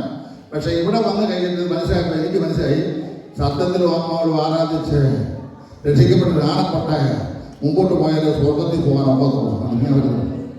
ഇങ്ങനെ നിത്യം ഇത് പറഞ്ഞ് വഴക്കായി ചില മാസം കഴിയുമ്പോൾ തന്നെ ഒരു വഴക്കങ്ങ് അടിയായി. ഒരിക്കലും തല്ലാതെ ഗുണിച്ചാൽ അലിസലിൻ്റെ തന്നെ പിള്ളേർക്കും ആദ്യമായിട്ട് കാണാം. ഗർഭിൽ ജനിച്ചു വന്ന പിള്ളേർ വഴക്ക് അതിന് വേണ്ടേ അവിടെ എല്ലാം കിടന്ന് അത്താഴം കൊണ്ട് കുടിക്കാൻ സ്കൂളിൽ വന്നപ്പോൾ ഇത് ബ്ലസ് എന്ന് പറഞ്ഞൊരു കുഞ്ഞിൻ്റെ സംസാരശക്തി നഷ്ടപ്പെട്ടു. ടെൻഷൻ അടിക്കും. അതിനെ വെട്ടിപ്പിടിച്ചോണ്ട് വന്നു. വെട്ടിപ്പിടിച്ചോണ്ട് വന്നപ്പോൾ 2 പേരും മെഡിക്കൽ സൈഡിൽ ജോലി ചെയ്യുമ്പോൾ അവർക്ക് മനസ്സിലായി ഇത് വേറെ രോഗമൊന്നുമില്ല, ഇന്നലത്തെ ടെൻഷൻ അടിച്ചിട്ടാണ് കൊച്ചുണ്ടായത്. പുള്ളി മത്തന്മാരെ അച്ഛന്മാരെ അവിടുത്തെ പ്രാർത്ഥനക്കാരെ വിളിച്ച് പ്രാർത്ഥിക്കാൻ തുടങ്ങി. 2 ദിവസം പ്രാർത്ഥിച്ചിട്ടൊരു അഴിവില്ല. കൊച്ചു ഇങ്ങനെ കണ്ണു വെച്ചിരിക്കുക, ഒന്നും മിണ്ടുന്നില്ല. ഉണ്ണയായി തന്നെ പറയുന്നത് ദയവ് ചെയ്ത് ഞാൻ ചോദിച്ചാൽ പറയുകയാണ്, ഇനിയെങ്കിലും യുഗോ നടത്തുകയെ അച്ഛൻ ചൊല്ലിയാളൊന്നും ഇത് അണിയത്തില്ല, കൃപയുള്ള ദൈവദാസന്മാരെ ഒന്ന് പ്രാർത്ഥിക്കാൻ പറഞ്ഞു. ഉണ്ണയെ ചോദിച്ചാൽ ഇതിൻ്റെ ഭാഷ വെക്കിട്ടിരുന്നു. കാരണം പുള്ളി അപ്പം അവിടുത്തെ ഭാഷ സാഹോദരം ചോദിച്ചാലും ആണ്. അതും അവരെല്ലാം കൊടുത്തു. ഞാൻ വിളിച്ചുകൊണ്ട് കൊടുത്തു. ഞങ്ങൾ 2 പേരും ചെന്ന് കഴിയുമ്പോൾ ഈ കുട്ടി ഇങ്ങനെ ഓരോനായിട്ട് അവിടെ ഇരിക്കുക. കഴിച്ചോ പിന്മാറ്റത്തിൻ്റെ ആഴത്തിൽ നിന്ന് കള്ളമൊക്കെ അടിച്ച് ഇന്നലെ രാത്രി കെറിഞ്ഞതാണ് ഈ പ്രശ്നത്തിൽ കാരണം. കേട്ടോ, ഈ തള്ളയും പിള്ളേരും ഇങ്ങനെ ഇരിക്കുക. ഇതിൻ്റെ മധ്യ എന്തോ ശുശ്രൂഷിക്കാണ്. ചില സമയത്ത് ദൈവസമാജം അക്കടിച്ചാണ്. ഞാനിങ്ങനെ കരയാൻ ദൈവമേ തനിക്കത് ഈ പെണ്ണുമുള്ള സഹോദരി പറയുകയും ചെയ്തു, കൃപയുള്ള ദൈവാസമാർ വന്നല്ലോ ഉപസമാണ് സംഗതി ഇവിടുന്ന് പോയി പറ്റുള്ളൂ. കണ്ണതിനോട് പ്രാർത്ഥിച്ചപ്പോൾ ഒരു വചനവെളിപ്പാട് ഞാൻ എന്താ പറയുന്നത്, ആബിയാക്കുറുമ്പകാരൻ സക്കരിയാവ് ദേവാലയത്തിൽ ദൂരം വെച്ച് വന്നപ്പോൾ ദൂതൻ ഇറങ്ങി പറഞ്ഞു തക്ക സമയത്ത് നിറവേണ്ട ദൂതൻ. അതിനെ സംശയിച്ചപ്പോൾ പറയുന്നു നിന്റെ നാം ഇറങ്ങിക്കൊടുക്കുന്നു. പിന്നെ ഒന്നുകൂടെ ധ്യാനിച്ചപ്പോൾ ഈ പുള്ളി തക്ക സമയത്ത് എത്തുന്നവരെ എത്തിക്കേണ്ട ദൂത് ശരിയാണെന്ന് മനസ്സിലായി പള്ളി വന്നാൽ അതിനെ ധിക്കരിച്ചത് നിമിത്തമാണ് ഇപ്പോൾ യോമനായ എനിക്കൊരു വചനം കൊണ്ട് പ്രകാശിച്ചു. ഞാൻ എന്നിട്ട് ആരും ഒറ്റ പോകണം. പ്രസംഗത്തിൽ ഒരു 30 മിനിറ്റ് കഴിയുമ്പോൾ തന്നെ പുള്ളി നെടുമ്പാടും താഴെ അതുപോലത്തെ പ്രസംഗത്തിൽ എൻ്റെ ഹൃദയം ഗ്ലാസ് ഉടയുന്നത് പോലെ ഉടയുന്നേ. ശരിയാകും മനസ്സെന്താന്നു ചാടിക്കൊണ്ട് എഴുന്നേറ്റു, ആലീസിനെ കെട്ടിപ്പിടിച്ചു. ഇടയിൽ ചെറ്റിപ്പോയി ഒത്തിരി വടക്കം ചെയ്യാറുണ്ട്. ഇന്നലെ തന്നെ എന്നോട് ക്ഷമിക്കണം കേട്ടോ. ഒത്തരമ കയറുക, നിരപ്പാകുക, അവൻ അകത്തെ വിദ്വേഷം കളയുക. ഈ പുള്ളിക്കാരത്തെ ആലയത്തിൽ കൊണ്ടുവന്നിട്ട് ഏകപുസ്തകമുണ്ട്. ഈ ഏകപുസ്തകം പുള്ളി പറയാനൊന്നുമില്ല. പുള്ളി അവിടെ ഭാവത്തിരുന്ന് പ്രാർത്ഥിക്കുന്നത് ഞങ്ങൾ തോന്നുന്നത്. പുള്ളിയെ തെറിപ്പിച്ചു ഏകപ്പയ നിന്നോട് ഞാൻ എന്നാലും പറയും എന്നോട് ക്ഷമിക്കണം. ഭാഷമാരെ ഞങ്ങളെ ആളാപ്പുറത്ത് കെട്ടിപ്പിടിച്ച് സോറി കുറച്ചിലായി ആകെ കൂട്ടക്കാരത്തിലായി. സ്വത്രം അതാ മാനസാന്തരം. ആ കൂട്ടം ഏകമായി ഒത്തൊരുമയായി കണ്ണുനീരോടെ പ്രാർത്ഥിച്ചെന്നത് ഞങ്ങൾ ദൈവാസമാർ 3 പേരും കൂടെ ഈ കൊച്ചിൻ്റെ തലയിൽ കൈവിട്ടു. ഒത്തിരി 21 ഇരുന്നില്ല. ഒരു വാക്ക് പ്രാർത്ഥിച്ചിട്ട് ഞാൻ 91 സംഘത്തിൻ്റെ 3 വായിക്കാൻ പറ്റുന്നു. 3 ദിവസം വെള്ളം കിടക്കുകയോ നാവിലെടുക്കുകയോ പക്ഷേ ഇടുന്നാകാതെ പോലെ 91 സങ്കീർത്തനമായിട്ട് എന്നവളെ ഡാണസിൽ ഡോക്ടറെ കിട്ടി തിരക്കൊരു ഡോക്ടറാണ്. സ്ഥാനത്ത് ഇറങ്ങണോ, വിടുതൽ നടക്കണമോ, ഒത്തൊരുമയോടെ ഏകസ്വരമായി പാടാൻ പോവാം. പാടാൻ നേരമില്ല, ഭാഷ എഴുതിപ്പിക്കാറുണ്ട് 2 മിനിറ്റ്. അതുകൊണ്ട് അവിടെ എഴുതിയിരിക്കുന്നത് ഒത്തൊരുമയോടെ അവർ ഏകസ്വരമായി ഉച്ചത്തിൽ പാടി. അപ്പൊ ഈ പാട്ട് ദൈവത്തിന് സ്ഥാനത്ത് ഇറങ്ങണമെങ്കിൽ ഉള്ളൊരു സംഭവമാണ്. ഉള്ള കാടരാഗമാണെങ്കിലും തുറന്ന് പാടണം. ഞങ്ങളുടെ വീട്ടിൽ പാട്ടറിയാൻ പറ്റാത്ത ആൾ ഞാനാണ്. എൻ്റെ വൈഫും പിള്ളേർ 3 പേരും അത് കോറിലാണ്. ശരി, പക്ഷേ ഞാൻ വിട്ടുകൊടുക്കത്തില്ല. ഞാൻ വിട്ടുകൊടുക്കുന്ന പ്രസംഗമില്ല. ഞാൻ എൻ്റെ കാലരാഗത്തിൽ പാടിയിരിക്കണേ. കാരണം ഇത് പാടിയാൽ മാത്രമേ തേജസ് എൻ്റെ മേലെ വരത്തുള്ളൂ. നമുക്കൊന്നിന് തെറ്റിക്കാം. യേശുവിന്റെ നാമത്തിൽ